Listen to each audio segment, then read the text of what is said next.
بسم اللہ الرحمن الرحیم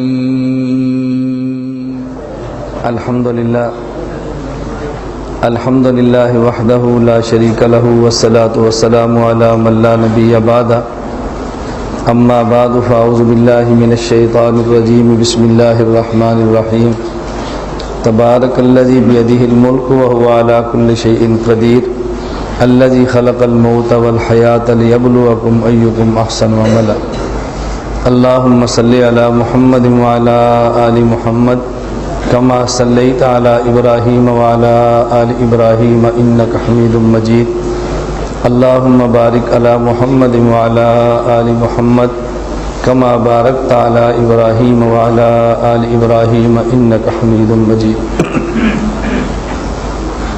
دنیا کے سارے انسان اس بات پر متفق ہیں کہ جو انسان دنیا میں آیا ہے اس نے دنیا سے جانا بھی ہے۔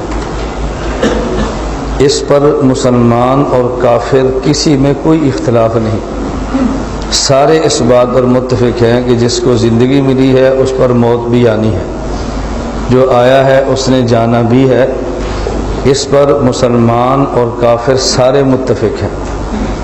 دوسرے لفظوں میں یہ سمجھیں کہ انسان کی حیات اور موت کے قائل سارے لوگ ہیں، جو شریعت کو مانتے ہیں وہ بھی قائل ہیں، جو شریعت کو نہیں مانتے وہ بھی قائل ہیں۔ اس لیے حیات اور موت کے سارے قائل ہیں۔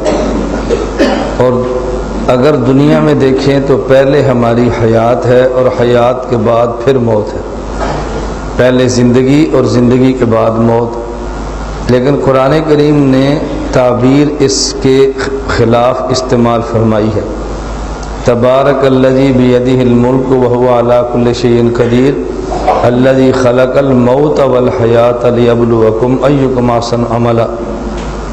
انسان کے ذہن میں آتا ہے کہ تعبیر یہ ہونی چاہیے تھی الذی خلق الحیاۃ والموت، اللہ نے حیات بھی پیدا کی ہے اور موت بھی پیدا کی، لیکن پہلے موت کو ذکر کیا ہے اور حیات کو بعد میں ذکر کیا ہے، یہ بتانے کے لیے کہ دنیا میں ایک انسان وہ ہے کہ جس کے سامنے موت ہے اور ایک وہ ہے کہ جس کے سامنے صرف دنیاوی حیات ہے۔ تو جو انسان دنیا میں جیتا ہے جینے کے لیے اس کی زندگی اور ہے، اور جو دنیا میں جیتا ہے مرنے کے لیے اس کی زندگی اور ہے۔ موت کو حیات پر مقدم کر کے، موت کو حیات سے پہلے ذکر کر کے یہ بات سمجھا دی کہ اگر دنیا میں جینا ہے تو پھر موت کو سامنے رکھنا۔ اس پر باتیں تو بہت ساری کہنے والی ہیں، لیکن اس کا ہمارے مضمون سے تعلق نہیں، اس لیے میں صرف دو باتیں کہہ کر آگے چلتا ہوں۔ نمبر ایک، جو انسان دنیا میں جیتا ہے جینے کے لیے اس کی پوری محنت اور کوشش ہوتی ہے کہ میں نے دنیا میں کس سے کیا لینا ہے اور کسی کے ذمہ میرا حق رہ نہ جائے۔ اور جو جیتا ہے مرنے کے لیے اس کی پوری کوشش ہوتی ہے کہ میں نے جس کا دینا ہے میں دے دوں اور میرے ذمہ کسی کا حق رہ نہ جائے۔ تو جو جیتا ہے جینے کے لیے اس کی محنت ہے کہ میں نے کس سے کیا لینا ہے، اور جو جیتا ہے مرنے کے لیے اس کی محنت اور کوشش ہے کہ میں نے کس کا کیا دینا ہے۔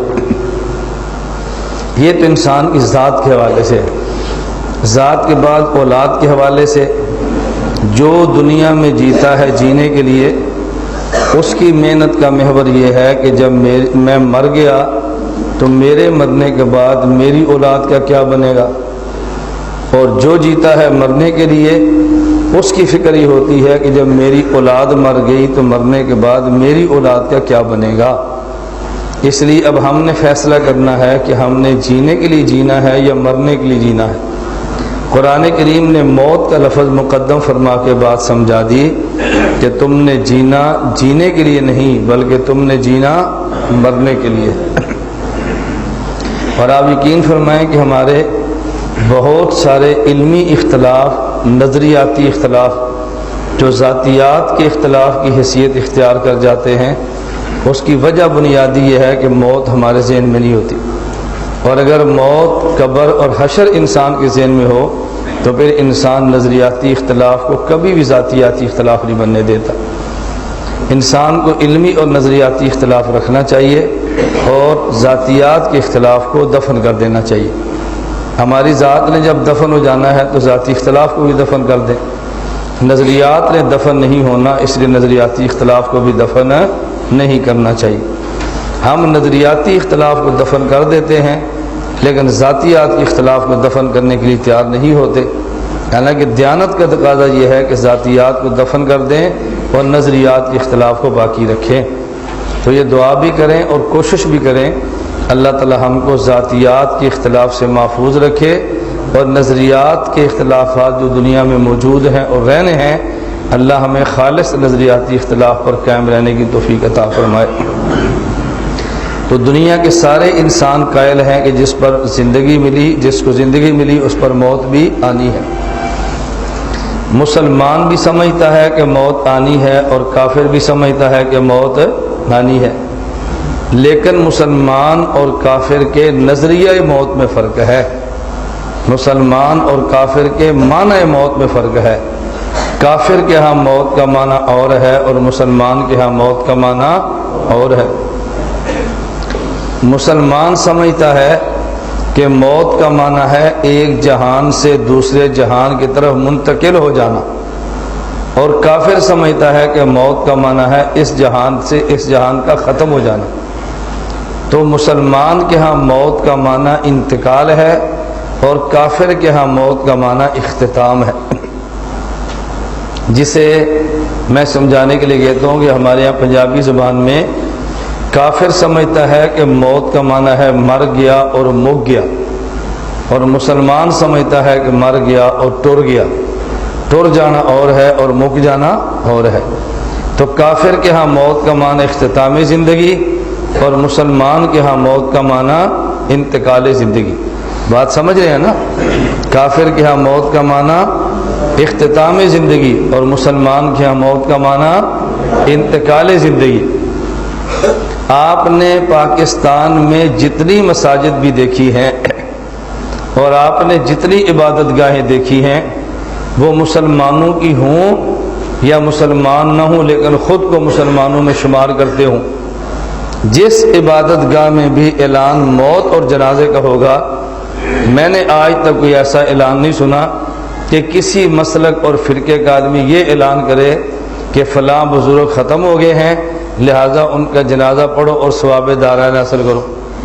یہ اعلان ہوتا ہے کہ فلاں صاحب کا انتقال ہو گیا ہے، فلاں بندے کا وصال ہو گیا ہے، فلاں بندہ دار فانی سے دار بقا کوچ کر گیا ہے، اور فلاں بندہ فوت ہو گیا ہے، اس کے جنازے میں شرکت فرما کر ثواب دارین حاصل کریں۔ تو کسی جگہ پر بھی اعلان ہو، انتقال کا اعلان ہوتا ہے، دار فانی سے دار بقا کے کوچ کا اعلان ہوتا ہے، لیکن کبھی بھی ختم ہونے کا اعلان نہیں ہوتا۔ اس کا معنی کہ ہر بندہ جو مسلمان ہو یا اسلام کا دعوے دار ہو، وہ سمجھتا ہے کہ موت کا معنی اختتام زندگی نہیں بلکہ موت کا معنی انتقال زندگی ہے۔ اتنی بات سمجھ آ گئی؟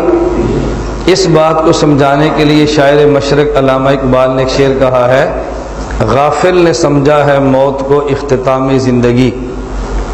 غافل نے سمجھا ہے موت کو، غافل سے مراد کافر ہے، غافل نے سمجھا ہے موت کو اختتام زندگی، ہے یہ شام زندگی صبح دوام زندگی۔ بات سمجھ آئی؟ غافل نے سمجھا ہے موت کو اختتام زندگی، ہے یہ شام زندگی صبح دوام زندگی۔ غافل سمجھتا ہے کہ زندگی ختم ہو گئی ہے، حالانکہ ختم نہیں ہوئی، اس جہان کی شام ہے، اگلے جہان کی صبح ہے۔ ایک جہان کی زندگی سے دوسرے جہان کی زندگی کی طرف منتقل ہو رہا ہے، یہاں کا خاتمہ ہے وہاں کا مقدمہ ہے۔ تو بندہ ختم نہیں ہوتا بلکہ بندہ ایک جہان سے دوسرے جہان کی طرف منتقل ہو جاتا ہے۔ تو موت کا معنی ہوا اختتام زندگی یا انتقال زندگی۔ اس کا معنی یہ ہے کہ موت کافر پر آئے یا موت مسلمان پر آئے، موت امتی پر آئے یا موت نبی پر آئے، ہم سب اس بات کے قائل ہیں کہ موت مسلمان پر بھی آنی ہے، موت کافر پر بھی آنی ہے، موت امتی پر بھی آنی ہے اور موت نبی پر بھی اس کے سارے قائل ہیں۔ ایک مسئلہ، دوسری بات اب سمجھیں، ہم امتی کی موت کے بھی قائل ہیں اور نبی کی موت کے بھی قائل ہیں، بس اتنی بات سمجھنا ضروری ہے کہ نبی پر موت آئے تو کیسے آتی ہے اور امتی پر موت آئے تو پھر کیسے آتی ہے، امتی کی موت کی کیفیت کیا ہے اور نبی کی موت کی کیفیت کیا ہے۔ اگر موت کو سمجھنا ہو تو موت کو سمجھنے سے پہلے ایک بات وہ سمجھنی ضروری ہے جو اس زندگی میں، اگر وہ چیز سمجھ آ جائے تو پھر موت سمجھ آتی ہے۔ اس کو ہم یوں کہتے ہیں، ایک موت ہے اور ایک موت کی بہن ہے، ایک موت ہے اور ایک موت کی، موت کو سمجھنا ہو تو موت کی بہن کو سمجھ لو۔ کیوں؟ موت کی بہن سے واسطہ ہر کسی کا پڑتا ہے اور روزانہ پڑتا ہے، اور موت سے روزانہ نہیں پڑھنا، موت سے ایک بار ہی واسطہ پڑھنا ہے۔ آنے والی موت کو سمجھنے کے لیے موت کی بہن کو سمجھ لیں تو پھر موت سمجھ آ جائے گی، اور موت کی بہن کا نام ہے نوم، موت کی بہن کا نام ہے نوم، جسے کہتے ہیں نیند۔ اس کا معنی یہ ہے اگر موت کو سمجھنا ہو تو پھر نیند کو سمجھیں، نیند سمجھ آ گئی تو پھر انسان کو موت بھی سمجھ آ جاتی ہے۔ اور موت کو سمجھنے کے لیے نیند کا سمجھنا کیوں ضروری ہے؟ اس لیے کہ قرآن کریم اور حدیث مبارک میں موت پر نیند کا لفظ اور نیند پر موت کا لفظ بولا گیا ہے۔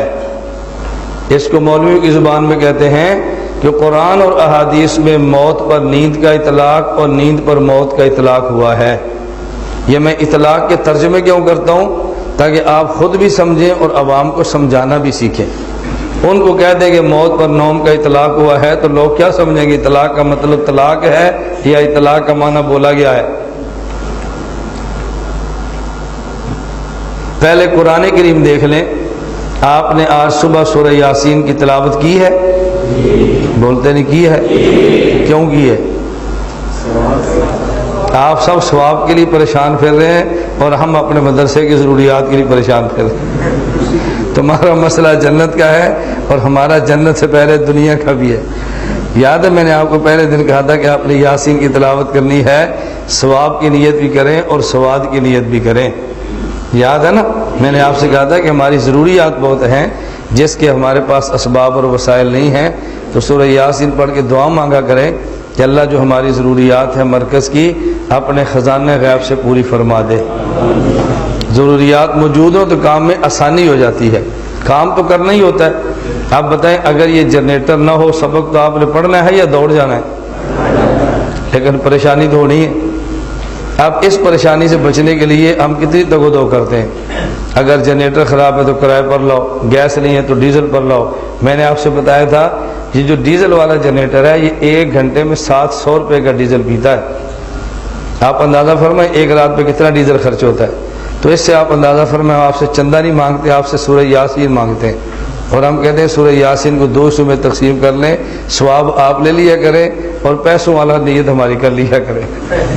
ثواب کی بھی ضرورت ہے اور دنیا کی بھی ضرورت ہے، یہ دنیا کی ضرورت نہیں ہے، بولتے نہیں، آپ کو نہیں ہوگی، ہمیں تو ہے، ہم تو اپنی بات کرتے ہیں، ہمیں تو دنیا بھی چاہیے اور اچھی چاہیے، آخرت بھی چاہیے۔ ربنا آتنا فی الدنیا حسنۃ وفی الآخرۃ حسنہ، کپڑا تو پہننا ہی ہے، اللہ اچھا دے دے تو کیا ہے، جوتی تو پہننی ہے، اللہ اچھی دے تو پھر کیا ہے۔ میں ایک بات ساتھی کہا کرتا ہوں، ہماری قوم بڑی عجیب ہے، یہ کہتے ہیں جی ہمارے شیخ صاحب بہت نیک آدمی ہیں، کیوں؟ اس لیے کہ پڑھانے کے لیے سائیکل پر آتے ہیں۔ میں نے کہا سائیکل پر آنا تقوی کی دلیل نہیں ہے، سائیکل پر آنا غربت کی دلیل ہے۔ اگر سائیکل پر آنا تقوی کی دلیل ہو، کبھی کسی نے کہا کہ ہمارے گاؤں کے مزدور بڑے نیک ہیں، یہ صبح سائیکل پر بیٹھ کے منڈی جاتے ہیں، کبھی کسی نے کہا؟ تو معلوم ہوتا ہے کہ سائیکل پر پڑھانے کے لیے آنا یہ غربت کی دلیل ہے یا تقوی کی دلیل ہے؟ آپ کہتے ہیں بہت نیک ہے، کیوں سائیکل پر آتے ہیں؟ ہمارے پیر صاحب بہت نیک آدمی ہے، کیوں؟ انہوں نے اپنے کپڑوں پر ٹاکیاں اور پیمند لگا رکھے ہیں۔ میں نے کہا ٹاکیاں لگانا یہ غربت کی دلیل ہے، تقوی کی دلیل نہیں ہے۔ کبھی کسی نے مزدور کے بارے میں کہا ہمارا مزدور بہت نیک ہے، اس کے کپڑے پہ 5 ٹاکیاں ہیں، کوئی بھی نہیں کہتا۔ تو پیر صاحب کو آپ نیک کہتے ہیں، مزدور کو نیک نہیں کہہ رہے. تو یہ ٹاکیاں لگانا تقوی کی دلیل ہے، غربت کی دلیل ہے؟ بولتے نہیں. غربت کی دلیل ہے. تو اللہ سے غربت مانگنی چاہیے، دولت مانگنی چاہیے؟ مجھے آپ کوئی حدیث دکھا سکتے ہیں کہ حضور نے اللہ سے فقر مانگا ہو؟ فقر سے پناہ تو مانگی ہے، فقر نہیں مانگا. اللہ سے رزق میں وسعت مانگی ہے، برکت والا رزق مانگا ہے، غربت نہیں مانگی. غربت آ جائے تو مقابلہ کرنے کی بات فرمائی ہے، لیکن اللہ سے غربت مانگنے کی بات نہیں کی. کہ اللہ میں بات سمجھنے کی توفیق عطا فرمائے. میرے علم میں ایک بندہ بھی دنیا میں ایسا نہیں جو یہ کہتا ہو جی فلاں یہ آدمی بڑے نیک ہیں کیونکہ ان کی گاڑی بہت اچھی ہے. اور اتنے بندے بہت ہیں کہ یہ بہت نیک ہیں، سائیکل پر پڑھانے کے لیے آتے ہیں. اب اگر میں آپ سے سوال کروں تو آپ مجھے جواب دیں. حضور اکرم صلی اللہ علیہ وسلم نے کپڑے پر پابند لگائے ہیں، نبی پاک صلی اللہ علیہ وسلم نے 2 ماہ کا فاقہ برداشت کیا ہے، لیکن جب اللہ نے توفیق دی ہے تو پورے مدینہ میں حضور سے قیمتی سواری کسی کی نہیں تھی، حضور سے اچھا گھوڑا کسی کا نہیں تھا. ایسے ہی ہے. اور اگر میں یہ دعویٰ کروں کہ نبی پاک صلی اللہ علیہ وسلم کی سواری اتنی تیز رفتار تھی کہ پوری کائنات میں اس سے زیادہ نہ تیز رفتار کسی کو سواری ملی ہے اور نہ ملے گی، یہ دعویٰ غلط تو نہیں ہے؟ حضور جس سواری کے اوپر بیٹھ کے معراج کے لیے تشریف لے گئے اس کا نام کیا تھا؟ براق. اس سے تیز سواری کسی کو ملی ہے؟ تو تیز رفتار اور اچھی سواری رکھنا یہ تقوی کے خلاف نہیں ہے. اور ہماری قوم کا مزاج یہ ہے کہ جب تھوڑی سی اللہ سبحانہ عطا فرما دے تو اس کو کچھ نہ کہہ سکے تو یہ بات ضرور کہتے ہیں فلاں بندہ ایجنسی ہو گیا ہے کیونکہ اس کی گاڑی بڑی ہے. یہ عجیب دلیل. میں ایک جگہ پر تھا تو 3-4 علماء اکٹھے تھے. ایک مولانا صاحب مجھے فرمانے لگے لوگ کہتے ہیں آپ ایجنسیوں کے ہیں. میں نے کہا کہنا چاہیے، ان کا حق ہے، میں تو نہیں منع کرتا کہ نہ کہا کریں، میں کیوں منع کروں؟ تو میں نے کہا کوئی دلیل بھی تو دیتے ہوں گے. کہتے ہیں اس کی دلیل دیتے ہیں کہ آپ کی گاڑی بڑی ہے. میں نے کہا مجھے یہ بتائیں کہ آدمی اگر کسی سرکار کے لیے کام کرے تو سرکار گاڑی دیتی ہے؟ کہتا ہے جی ہاں. تو میں نے کہا چھوٹی سرکار ہو تو چھوٹی گاڑی اور بڑی سرکار ہو تو بڑی گاڑی. اللہ کی ذات کے بارے میں آپ کا کیا خیال ہے کہ اللہ کی ذات سرکار ہے یا نہیں؟ اس نے کہا جی ہے. تو میں نے کہا بڑی گاڑی کی دلیل یہ ہے کہ بڑی سرکار کے لیے کام کرتے ہیں. ہم بڑی سرکار کے لیے کام کرتے ہیں، آپ ہمیں چھوٹی سرکار کے ایجنٹ کہتے ہیں. مجھے تمہاری سمجھ نہیں آتی. اگر میں موٹر سائیکل پر جاتا تو آپ کہتے ہیں پاکستان کی ایجنسی کے لیے کام کرتے ہیں کیونکہ یہ ایجنسی چھوٹی ہے تو گاڑی چھوٹی دیتی ہے، اللہ کی سرکار بڑی ہے تو گاڑی بڑی دیتی ہے. تو یہ تو اس بات کی دلیل ہے کہ ہم اللہ کے لیے کام کرتے ہیں، اور آپ کہتے ہیں اس بات کی دلیل ہے کہ گورنمنٹ کے لیے کام کرتے ہیں. تو اتنے شرمندہ ہوئے نا مولانا صاحب. میں نے کہا اور سوال ہے تو آپ فرمائیں. میں نے کہا اور سوال ہے تو آپ کریں، میں آپ کو منع نہیں کرتا، لیکن کم از کم اپنا دماغ بڑا رکھیں، دماغ چھوٹا نہ رکھیں. چھوٹے دماغ سے آدمی بڑی باتیں سمجھ نہیں سکتا، بڑی باتیں سمجھنے کے لیے دماغ بھی بڑا چاہیے. میں یہ کہہ رہا تھا کہ موت کو سمجھنے کے لیے نیند سمجھنا ضروری ہے. آپ نے صبح سورہ یاسین کی تلاوت کی، اس میں آپ نے ایک آیت پڑھی ہے یا ویلنا من بعثنا من مرقدنا. یہ مرقد سونے کی جگہ ہے یا مرقد موت کی جگہ ہے؟ تو یہ جو بندہ اٹھے گا اور اٹھ کر کہے گا من بعثنا من مرقدنا، ہمیں کس نے اٹھا دیا سونے کی جگہ سے، یہ قیامت کے دن چارپائی سے اٹھے گا یا قبر سے اٹھے گا؟ تو سوال یہ ہے کہ قبر تو موت کی جگہ ہے، نیند کی جگہ نہیں ہے. پھر یہ کیوں کہے گا یا ویلنا من بعثنا من مرقدنا؟ اس کا معنی یہ ہے کہ اس موت کی جگہ کو سونے کی جگہ کہنا اس بات کی دلیل ہے کہ موت پر اللہ نے قرآن میں نیند کا لفظ استعمال فرمایا ہے. مرقد رقود سے ہے نا، وَتَحْسَبُهُمْ أَيْقَاظًا وَهُمْ رُقُودٌ. اصحاب کہف کو تم سمجھو گے یہ جاگ رہے ہیں، حالانکہ جاگ نہیں رہے. ہم رقودن، وہ سوئے پڑے ہیں. تو رقود کا معنی سونا ہے. اور حدیث مبارک میں نیند پر موت کا لفظ بولا ہے. جب آپ رات کو سونے لگتے ہیں تو دعا مانگتے ہیں اللہم بسمک انام. اللہم بسمک انام یا اموتو؟ اچھا آپ بتائیں کہ آپ سونے لگے ہیں یا مرنے لگے ہیں؟ تو جب سونے لگے ہیں تو پھر انامو کہنا چاہیے نا، اموتو کیوں کہتے ہیں؟ تو سوتے وقت یہ دعا مانگنی اللہم بسمک اموتو، اس بات کی دلیل ہے کہ رسول اللہ صلی اللہ علیہ وسلم نے نیند پر موت کا لفظ استعمال فرمایا ہے، اور جب صبح نیند سے اٹھے تو دعا مانگتے ہیں الحمدللہ الذی ایقظنا بعد ما انامنا۔ میں دعا ٹھیک پڑھ رہا ہوں تو پھر آپ کہیں نا میں غلط دعا پڑھ رہا ہوں۔ صحیح دعا کیا ہے؟ الحمدللہ الذی احیانا بعد ما اماتنا، ایسے ہی ہے۔ اب اس کا مطلب یہ ہے کہ اللہ کے نبی نے سونے کو موت فرمایا اور سونے سے اٹھنے کو حیات فرمایا، تو پتہ چلا یہ اتنی باتیں ایسے کیوں ارشاد فرمائی ہیں، یہ سمجھانے کے لیے کہ موت کو نیند کہتے ہیں اور نیند کو موت کہتے ہیں۔ یہ تو میں نے حدیث مبارک پیش کی ہے جہاں نیند پر موت کا لفظ استعمال ہوا ہے، اب میں حدیث پیش کرنے لگا ہوں جہاں موت پر نیند کا لفظ استعمال ہوا ہے۔ جب انسان قبر میں جاتا ہے تو فرشتوں سے سوال کرتے ہیں من ربوں کا، من نبیوں کا، ما دینوں کا۔ وہ جواب دیتا ہے ربی اللہ ربی اللہ نبی محمد صلی اللہ علیہ وسلم دینی الاسلام۔ تمہارا رب کون ہے، تمہارا نبی کون ہے، تمہارا دین کیا ہے؟ وہ کہتا ہے میرا رب اللہ ہے، میرے نبی حضرت محمد صلی اللہ علیہ وسلم ہے، اور میرا دین اسلام ہے۔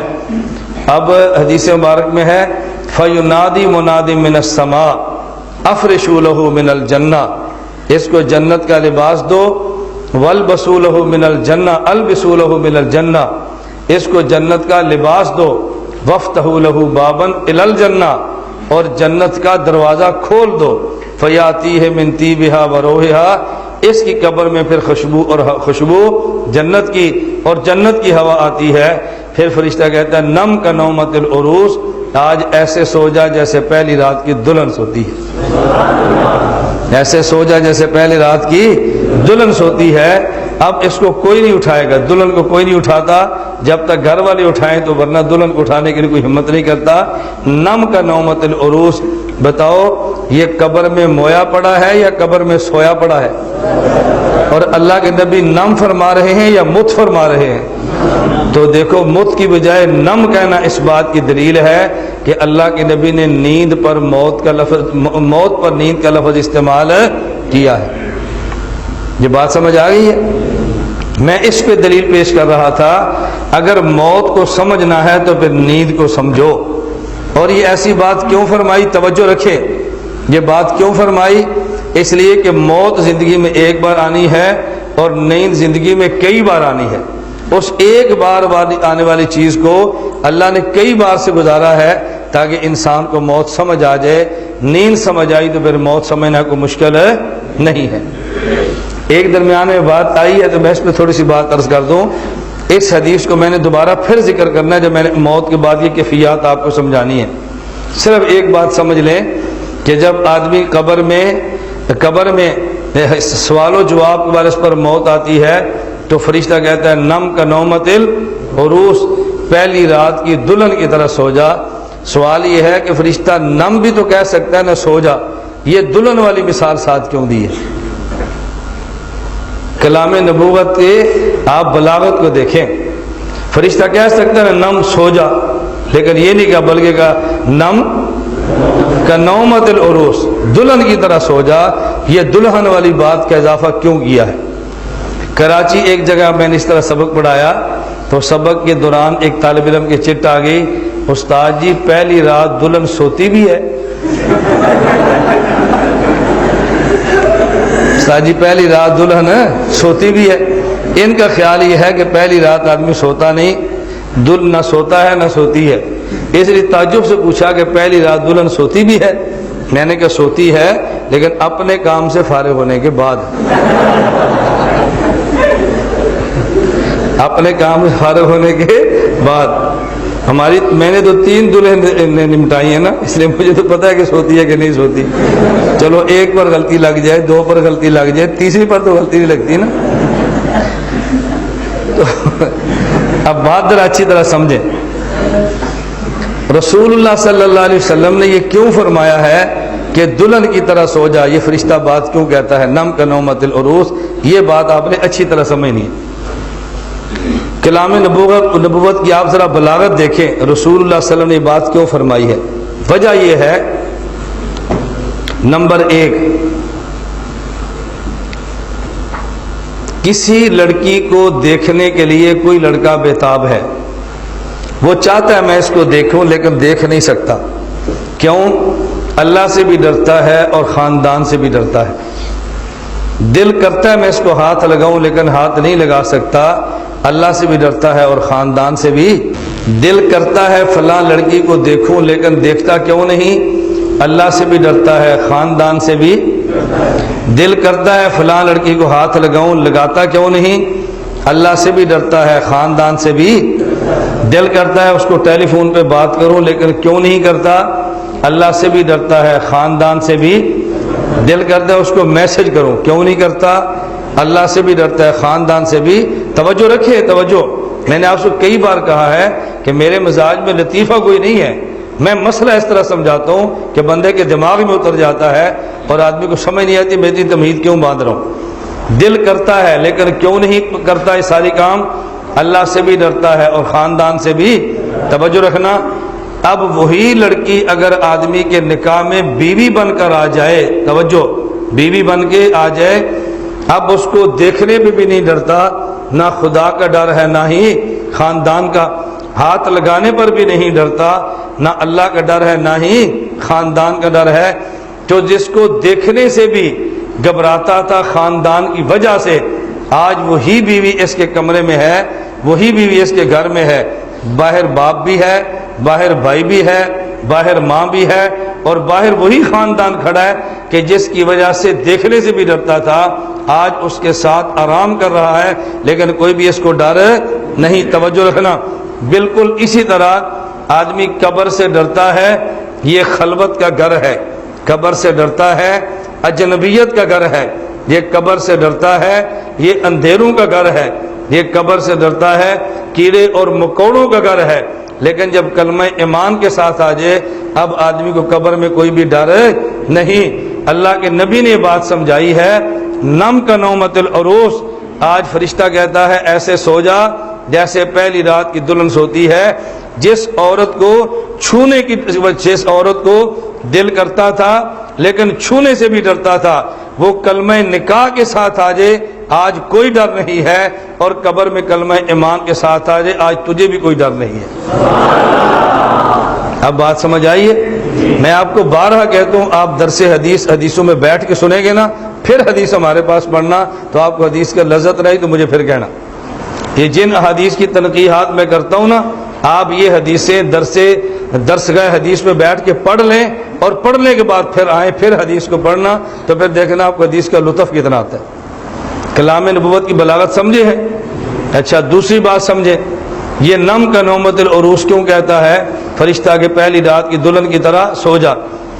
ایک اس میں تشبیہ مرد کے لیے ہے اور ایک عورت کے لیے ہے۔ مرد کے لیے میں نے بات سمجھائی کہ جس طرح عورت خاندان سے، معاشرے سے اور سب سے ڈرتی ہے، لیکن کلمہ نکاح کے ساتھ آ جائے، اب عورت کو کسی کا بھی ڈر نہیں ہے، اور آدمی قبر سے ڈر رہا تھا، یہ کلمہ ایمان کے ساتھ آ جائے، اب اس کو بھی قبر میں آنے کے بعد کسی کا ڈر نہیں ہے۔ دوسری بات سمجھیں کہ یہی عورت، یہی دلہن، یہی جو عورت ہے، عورت یہ بادشاہ کی بیٹی ہو، عورت کسی عالم کی بیٹی ہو، عورت انسان کے بڑے سے بڑے انسان کی بیٹی بھی ہو، تو عورت کا فطری سکون اللہ نے، یاد رکھنا، عورت کا فطری سکون اللہ نے یہ شوہر کے ساتھ رکھا ہے، جتنی بڑی عورت کیوں نہ ہو، اس کا طبی سکون خدا نے شوہر کے ساتھ رکھا ہے۔ اللہ نے فرما دیا کہ جس طرح عورت کے پاس سب کچھ موجود ہو، لیکن جو اس کو سکون شوہر کے پہلو میں ہے، دنیا کی کسی اور چیز میں موجود نہیں۔ آدمی دنیا میں جتنا بھی بڑا ہو، اگر کلمہ ایمان کے ساتھ آ جائے تو جو سکون اس کو قبر کے پہلو میں ہے وہ کسی اور جگہ پہ نہیں ہے۔ اس لیے اللہ کے نبی نے فرمایا، ایک جنازہ گزرا، آپ نے فرمایا مستریح او مستراح۔ آپ نے سنی ہے نا حدیث، مستریح او مستراح، یا اس نے فائدہ اٹھایا ہے یا لوگوں نے اٹھا لیا، یا یہ بچ گیا یا لوگ بچ گئے۔ صحابہ نے پوچھا کیا مطلب یا رسول اللہ؟ فرمایا اگر نیک تھا تو یہ مستریح ہے، جو راحت اب اس کو ملنی ہے نا، اس کو دنیا میں نہیں ملی تھی۔ اور اگر یہ بد ہے تو مستراحن ہے، جتنا اس کے شر سے لوگ اب بچے ہیں نا، اتنا دنیا میں اس کے شر سے نہیں بچے تھے۔ تو اللہ کے نبی قبر میں جانے والے کو مستریحن فرما رہے ہیں، اور حدیث میں فرمایا نم کا نومت الدروس، جس طرح عورت جتنی بڑے خاندان کی بھی ہو اس کی راحت شوہر کے پہلو میں ہے، اور دنیا میں جتنا بڑا عابد اور زاہد بھی ہو تو اس کی راحت قبر کے پہلو میں ہے۔ شرط یہ ہے کہ وہ کلمہ نکاح کے ساتھ آ جائے اور یہ کلمہ ایمان کے ساتھ آ جائے۔ بات سمجھ آ گئی ہے؟ میں سمجھا یہ رہا تھا اگر موت کو سمجھنا ہے تو پھر کس کو سمجھنا چاہیے؟ نیند کو سمجھنا چاہیے۔ اب ایک نیند وہ ہے، توجہ رکھنا، میں اب نیند سمجھانے لگا ہوں۔ ایک نیند وہ ہے جو امت کی ہے، اور ایک نیند وہ ہے جو نبی کی ہے۔ ایک نیند وہ ہے جو امت کی ہے، اور ایک نیند وہ ہے جو نبی کی ہے۔ امت اور نبی کی نیند میں کیا فرق ہے؟ صحیح بخاری میں روایت موجود ہے، حضور اکرم صلی اللہ علیہ وسلم نے تہجد پڑھے اور آپ نے آرام فرمایا اور پھر اٹھ کر آپ نے وتر پڑھ لی ہے۔ ام المومنین امی عائشہ رضی اللہ تعالیٰ عنہ نے تعجب سے پوچھا کہ یا رسول اللہ، آپ سو گئے تھے اور اٹھ کر آپ نے وضو نہیں فرمایا، اور بغیر وضو کے آپ نے وتر پڑھ لیے، تو بغیر وضو کے بھی وتر ہو جاتے ہیں؟ ام المومنین امی عائشہ نے مسئلہ پوچھا تو نبی کریم صلی اللہ علیہ وسلم فرمانے لگے یا عائشہ اے نیتنامان ولا ینام قلبی، اے عائشہ میں محمد اللہ کا نبی ہوں اور نبی کی آنکھ سوتی ہے، نبی کا دل نہیں سوتا۔ معلوم ہوا کہ امتی کی نیند یہ ہے، امتی کی آنکھ بھی سو جاتی ہے اور امتی کا دل بھی سو جاتا ہے، اور جب نبی پر نیند آئے تو نبی کی آنکھ سوتی ہے، نبی کا دل جاگتا ہے۔ تو بات سمجھ آ گئی کہ امتی اور نبی کی نیند میں فرق یہ ہے کہ نیند کا اثر نبی کی آنکھ پر ہوتا ہے، نبی کے دل پر نہیں ہوتا، اور نیند امتی کی ہو اس کا اثر امتی کی آنکھ پر بھی ہوتا ہے اور امتی کے دل پر بھی ہوتا ہے۔ اس سے بات خود بہت سمجھ آ گئی کہ جس طرح نیند امتی اور نبی دونوں پر آتی ہے، موت بھی امتی اور نبی دونوں پر آتی ہے، لیکن ان موت کا اثر امتی کے ظاہر پر بھی ہوتا ہے اور امتی کے دل پر بھی ہوتا ہے، اور جب نبی پر نیند موت آ جائے تو نبی کے ظاہر پر اس کا اثر ہوتا ہے، البتہ نبی کے دل پر اثر نہیں ہوتا۔ تو نبی کی آنکھ پر موت آ جاتی ہے، نبی کے ظاہر پر موت آ جاتی ہے، اور نبی کے قلب اطہر میں بدستور حیات باقی رہتی ہے۔ تو اگر نبی کی موت اور امتی کی موت سمجھنی ہو تو پھر امتی کی نیند اور نبی کی نیند کو سمجھے تو پھر سمجھ آئے نا۔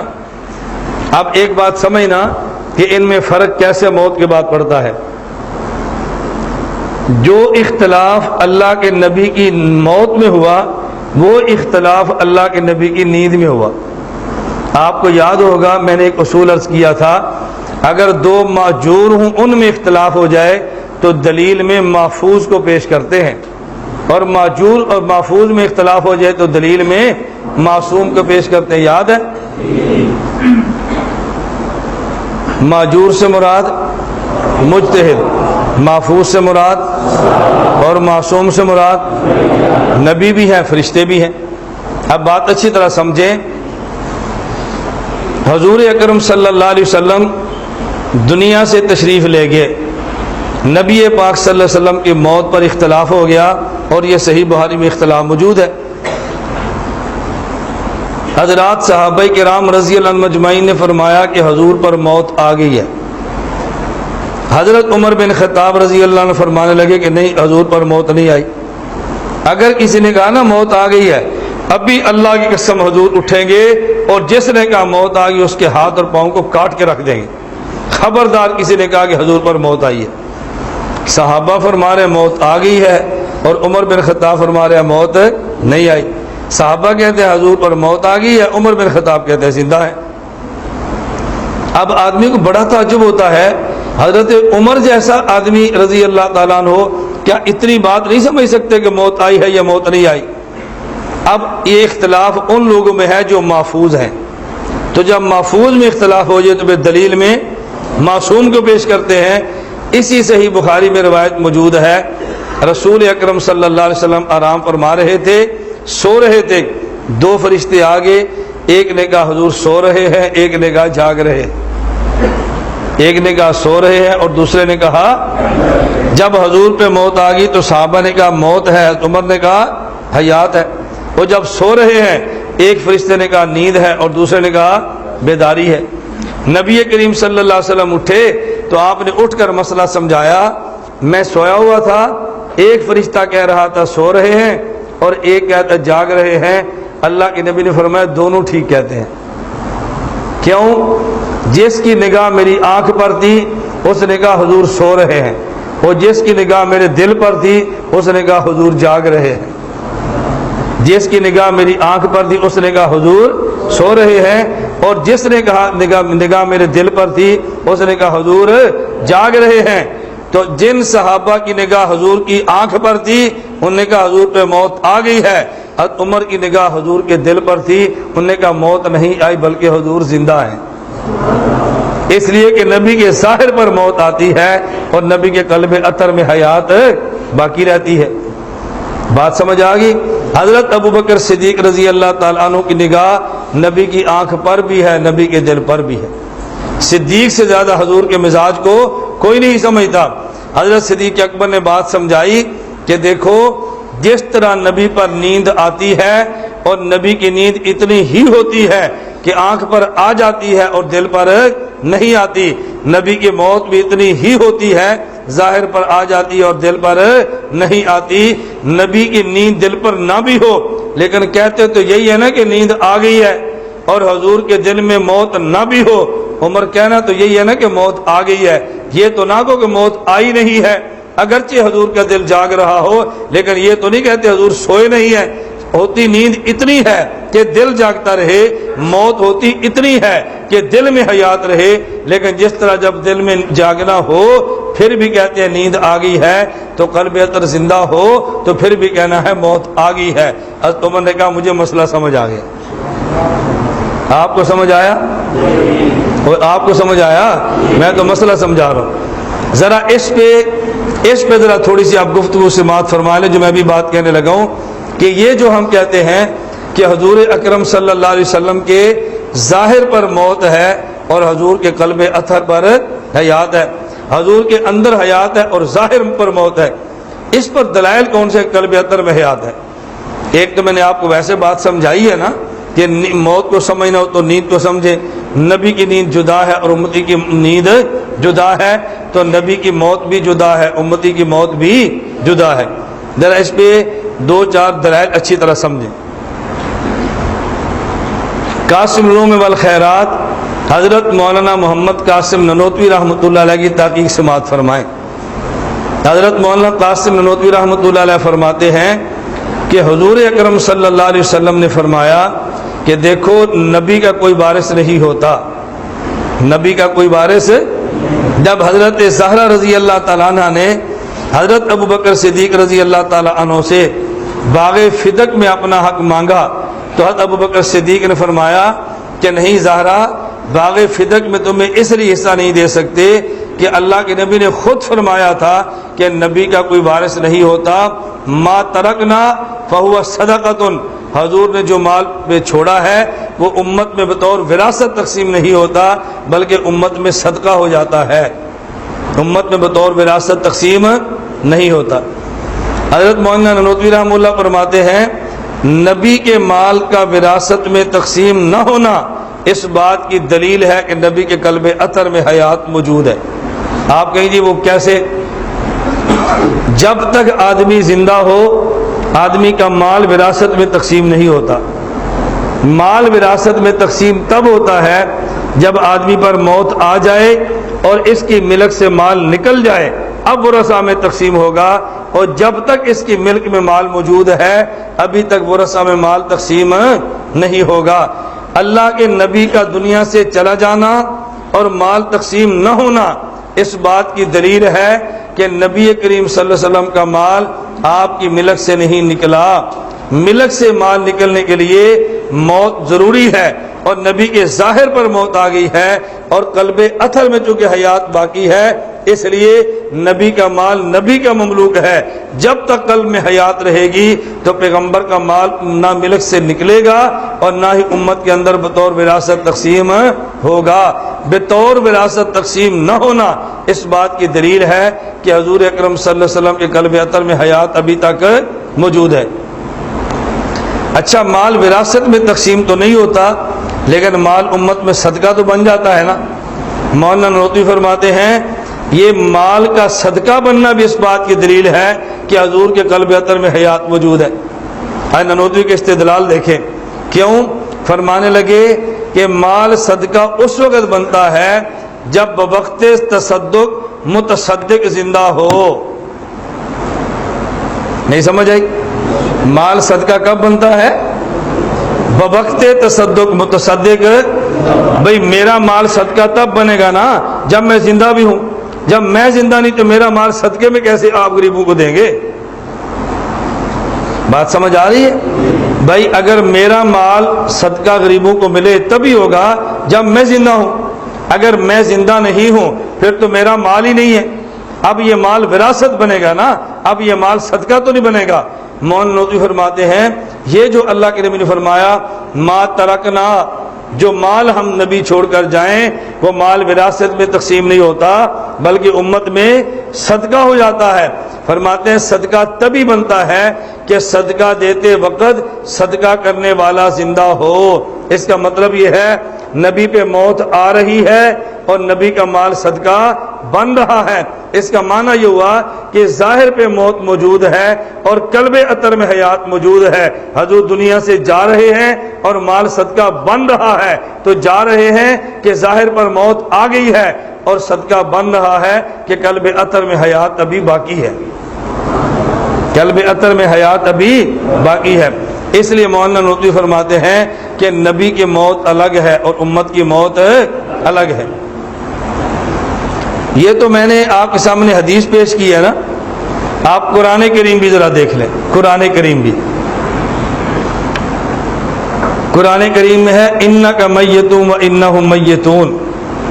اللہ رب العزت نے نبی کو انک میتون الگ فرمایا اور امت کے لیے انہم میتون الگ فرمایا۔ حضرت مولانا قاسم نانوتوی فرماتے ہیں اگر امتی اور نبی کی موت میں کوئی فرق نہ ہوتا، اللہ کے فرماتے انک وہم میتون، نبی اور امت کے لیے میتون کا ایک لفظ لاتے، یہ سمجھانے کے لیے دونوں کی موت میں کوئی فرق نہیں۔ جب اللہ نبی کے لیے میتون کا لفظ الگ لائے ہیں، امت کے لیے میتون کا لفظ الگ لائے ہیں، تو پتہ یہ چلا کہ نبی کی موت الگ ہے اور امتی کی موت الگ ہے، تبھی لفظ دونوں کے لیے جدا جدا لائے ہیں۔ اس کی آپ ذرا مثال سمجھیں، مثال سمجھیں آپ۔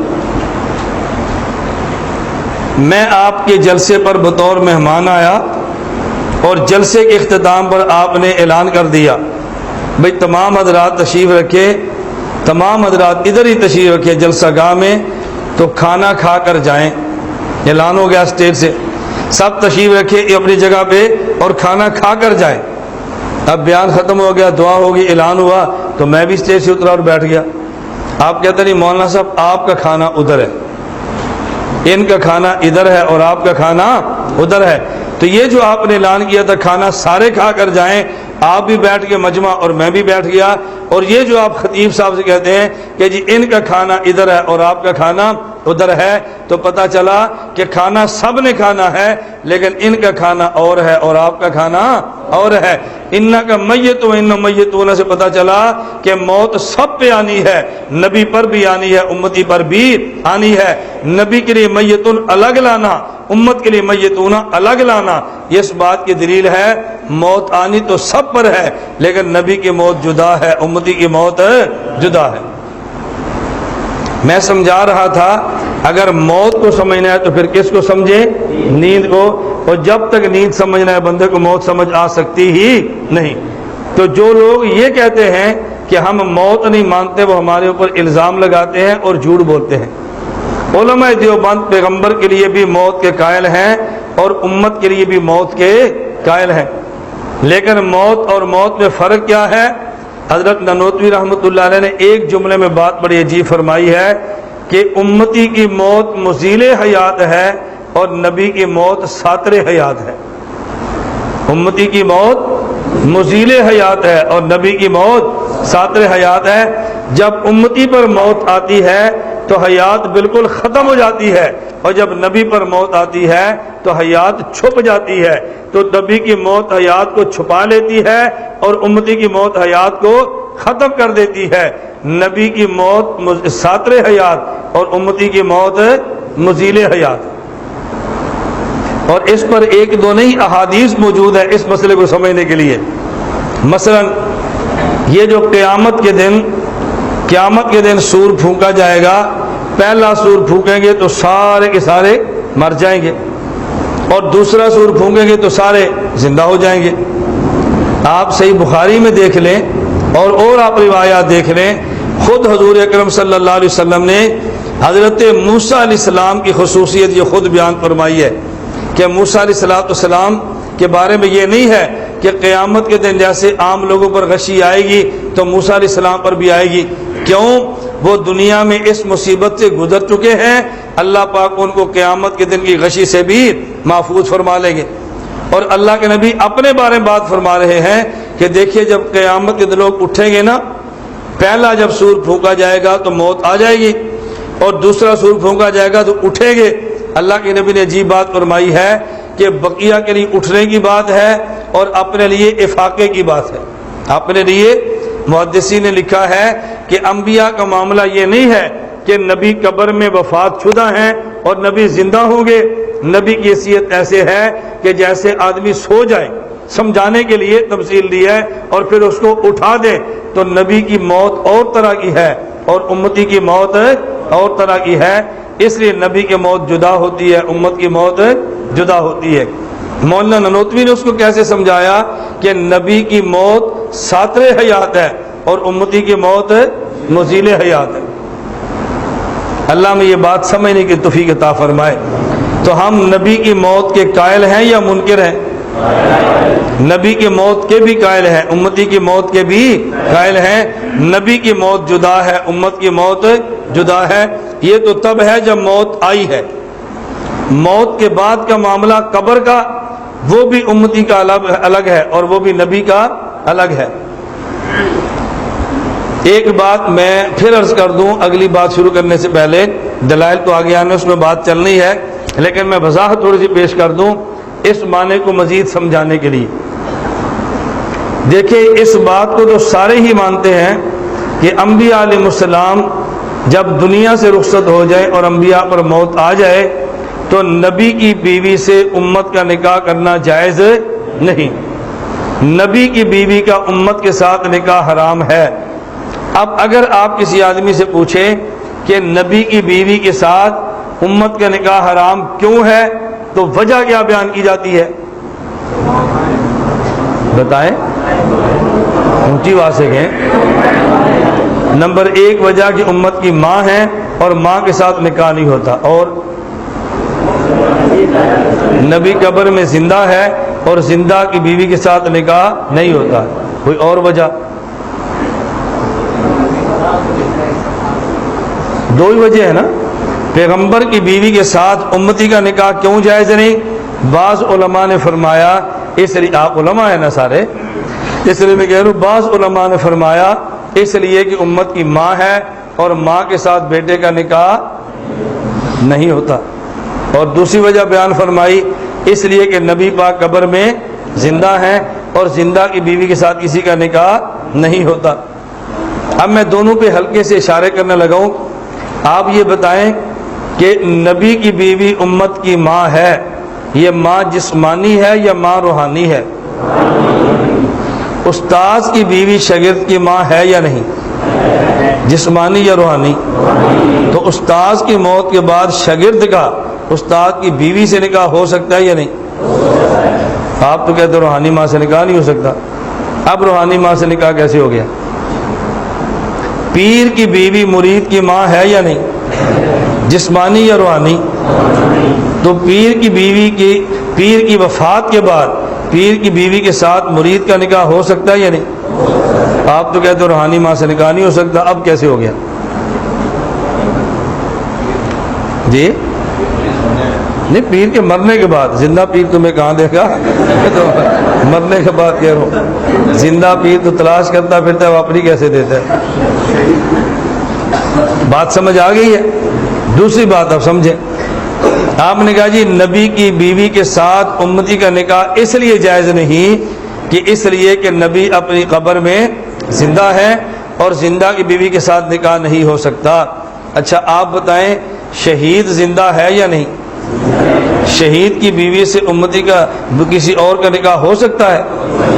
تو اگر نکاح نہ ہونے کی وجہ نبی کا زندہ ہونا ہے تو پھر شہید بھی زندہ ہے، شہید کی بیوی کے ساتھ بھی امتی کا نکاح نہ ہو۔ بلکہ جتنی مضبوط دلیل سے آپ شہید کو زندہ مانتے ہیں اتنی مضبوط دلیل سے آپ نبی کو زندہ نہیں کہہ رہے قرآن کریم کی روشنی میں۔ وَلَا تَقُولُوا لِمَن يُقْتَلُ فِي سَبِيلِ اللَّهِ أَمْوَاتٌ، یہ صریح نص نبی کے بارے میں ہے شہید کے بارے میں؟ تو شہید کی بیوی سے نکاح ہو سکتا ہے؟ تو جب زندہ کی بیوی سے نکاح نہیں ہو سکتا تو پھر شہید کی بیوی سے نکاح کیسے ہو سکتا ہے؟ سوال سمجھ آ گیا؟ اب آپ حضرت مولانا قاسم نانوتوی رحمۃ اللہ علیہ کا نظریہ دیکھیں اور اس کے بعد پھر آپ اعتراض کرنا۔ جو آپ نے توجیحات پیش فرمائی اس پر میں نے اعتراض کیا، نانوتوی کی توجیح میں پیش کر تو اس پر اعتراض آپ کریں۔ اب نانوتوی رحمۃ اللہ علیہ کی بات کو سمجھیں، جب شہید قتل ہو گیا تو شہید پہ موت آ گئی، اور جب شہید پہ موت آئی ہے تو شہید کے تمام اجزاء سے روح نکل گئی، شہید کے تمام اجزاء سے روح نکل گئی ہے۔ اور نبی کا معاملہ یوں نہیں ہے، امتی کا معاملہ الگ ہے اور نبی کا معاملہ الگ ہے۔ مولانا نانوتوی فرماتے ہیں جب امتی پر موت آئے تو روح نکل جاتی ہے، اور جب نبی پر موت آئے تو پورے جسم سے قلب اطہر میں روح سمٹ جاتی ہے۔ امتی پر موت آئے تو روح نکل جاتی ہے، اور نبی پر موت آئے تو پورے جسم سے قلب اطہر میں روح سمٹ جاتی ہے۔ حضرت نے یہ معنی کہاں سے لیا ہے؟ مولانا نانوتوی کے علوم دیکھیں کہاں سے لیا ہے۔ مولانا قاسم نانوتوی رحمۃ اللہ علیہ فرماتے ہیں کہ موت کا معنی حدیث مبارک میں قبض روح سے کیا ہے، موت کا معنی قبض روح سے کیا ہے۔ ان اللہ قبض ارواحکم وردھا الیکم حین شاء، اللہ تمہاری روح کو قبض فرما لیتے ہیں اور جب چاہیں گے روح کو لوٹا دیں گے۔ تو موت کا معنی حدیث مبارک میں قبض روح کیا ہے، اور قبض کے معنی عربی زبان میں دو آتے ہیں۔ قبض ان کا ایک معنی ہوتا ہے سمٹ جانا، اور قبض ان کا ایک معنی ہوتا ہے نکل جانا۔ یا میری طرف دیکھیں، یہ گھڑی میرے پاس موجود ہے، میں نے گھڑی اپنے ہاتھ پہ رکھی ہے، دیکھ رہے ہیں؟ اب میں کہتا ہوں بسط تو یدی، کیا کہتا ہوں؟ بسط تو یدی کا معنی بولتے جائیں نا، میں نے ہاتھ پھیلا دیا ہے۔ اب میں کہتا ہوں قبض تو یدی، اس کا معنی بولتے جائیں ہاتھ، تو پہلے تھا بسط تو یدی، ہاتھ پھیلا دیا، اب کہتا ہوں قبض تو یدی، ہاتھ سمیٹ لیا۔ اب بتائیں یا قبض بسط ان کے مقابلے میں ہے، اب آپ قبض ان کا معنی کیا کریں گے؟ سمیٹ لینا یا نکال دینا؟ معلوم ہوا کہ قبض ان کا معنی کبھی آتا ہے سمٹ جانا، اسے عربی میں کہتے ہیں حبسن، جس میں عربی میں کہتے ہیں حبسن۔ تو قبض ان کا معنی ہے حبسن، سمٹ جانا، اور کبھی قبض ان کا معنی حبسن نہیں ہوتا بلکہ قبض ان کا معنی ہوتا ہے نکل جانا۔ دیکھو میں بیٹھو، یہ دیکھو میں ان کی ٹوپی لے لیتا ہوں۔ اب دیکھو پہلے ٹوپی شاہ محمد کے پاس تھی اور اب ٹوپی میرے پاس ہے، ایسے ہی ہے۔ پہلے ٹوپی پہ قبضہ کن کا تھا؟ مولانا شاہ محمد کا، اور اب قبضہ کس کا ہے؟ میرا ہے۔ بات سمجھ آ رہی ہے؟ اب قبض ان کا معنی کیا ہے؟ ان کے پاس سے ٹوپی نکلی اور میرے پاس آ گئی۔ اب قبض ان کا معنی خروجن ہے، اب قبض ان کا معنی، تو ادھر دیکھیں میں کہتا ہوں بسط تو یدی، یہ کیا ہے؟ بسط تو یدی۔ اب قبض ان کا معنی سمیٹنا، اور ٹوپی ان کے پاس تھی میں نے لی، اب قبض ان کا معنی نکل جانا۔ تو ایک ہوتا ہے قبض ان کا معنی سمٹ جانا، اور ایک ہوتا ہے قبض ان کا معنی نکل جانا۔ کہتے ہیں فلاں جگہ پر قبضہ میرا تھا، اب فلاں بندے نے زمین مجھ سے چھین لی ہے، پہلے قبضہ میرا تھا اب قبضہ ان کا ہے، یعنی میرے قبضے سے نکل کے اس کے قبضے میں زمین چلی گئی ہے۔ اب مجھے آپ بتائیں قبض ان کا معنی ایک ہے یا قبض ان کا معنی دو ہے؟ مماتیوں کو قبض کا معنی ایک آتا ہے تو موت کا معنی بھی ایک کرتے ہیں. اتوکاڑی فرمایا کرتے تھے مماتیوں کو موت کا معنی قبض کا معنی ایک آتا ہے اور ہر جگہ موت کا معنی ایک کرتے ہیں. مولانا نانوتوی کو قبض کا معنی دو آتے تھے اس لیے وہ معنی دونوں کرتے تھے، اس لیے وہ معنی دونوں کرتے. اب آپ کو بات سمجھ آ گئی. حدیث مبارک میں موت کا معنی کیا قبض، اور قبض کے دو معنی ہیں. ایک قبض کا معنی ہے سمٹ جانا اور ایک قبض کا معنی ہے نکل جانا. مولانا نانوتوی رحمۃ اللہ علیہ فرماتے ہیں جب نبی پر موت آتی ہے تو نبی پاک کے پاؤں مبارک سے لے کے سر مبارک تک یہ ساری روح سمٹتی ہے اور قلب اثر میں جمع ہو جاتی ہے. تو نبی پر قبض روح کا معنی ہے حبس روح. قبض روح کا معنی ہے حبس روح. اور جب امتی پر موت آتی ہے تو پورے جسم سے روح نکل جاتی ہے. تو امتی پر موت آئے تو اس کا معنی ہے خروج روح، اور نبی پر موت آئے تو اس کا معنی ہے حبس روح.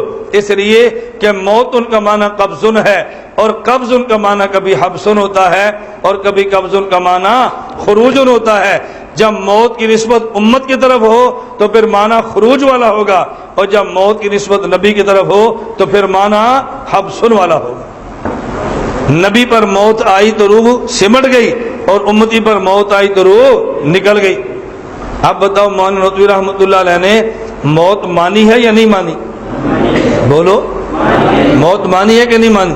اب آپ اندازہ فرمائیں دیانت کا بھی دل کرتا ہے بعض مولویوں کی باتوں پر کہ دیانت بھی ماتم کرتی ہوگی. میں نے خود ایک مولوی صاحب کا بیان سنا، وہ ویڈیو بیان ریکارڈ کرائی اور میرے بارے میں کہہ رہے ہیں. کہتے ہیں میں نے پوچھا 10 حبس دمانہ کیے لالے اور پتہ ہی کوئی نہیں. وہ سمجھتے ہیں گرمی والی حبس، لالی اور سمجھتے ہیں گرمی والی حبس ہے، انہوں یہ نہیں پتا حبس دمانہ کیے. اب اپنے 4 لڑکوں بیٹھ کے یہ تبصرہ کرنا چاہتے ہیں کہ ہمارا مد مقابل بالکل جاہل ہے جس کو حبس کا معنی بھی نہیں آتا. دیکھیں میں ایک بات کہتا ہوں، ہمارا اختلاف نظریاتی ہے، ہمارا اختلاف ذاتی نہیں ہے. ذاتیات کو ذاتیات پہ رکھے اور نظریات کو نظریات پہ رکھے. جو بات بنتی ہے وہ مان لیں، جو بات نہیں بنتی وہ نہ مانیں. مولانا نانوتوی کی بات سمجھ آ گئی؟ تو امتی کے لیے موت کا معنی خروج روح اور نبی کے لیے موت کا معنی بولو. اچھا اب ایک بات ذرا سمجھنا، میں درمیان میں ایک بات سمجھا دوں.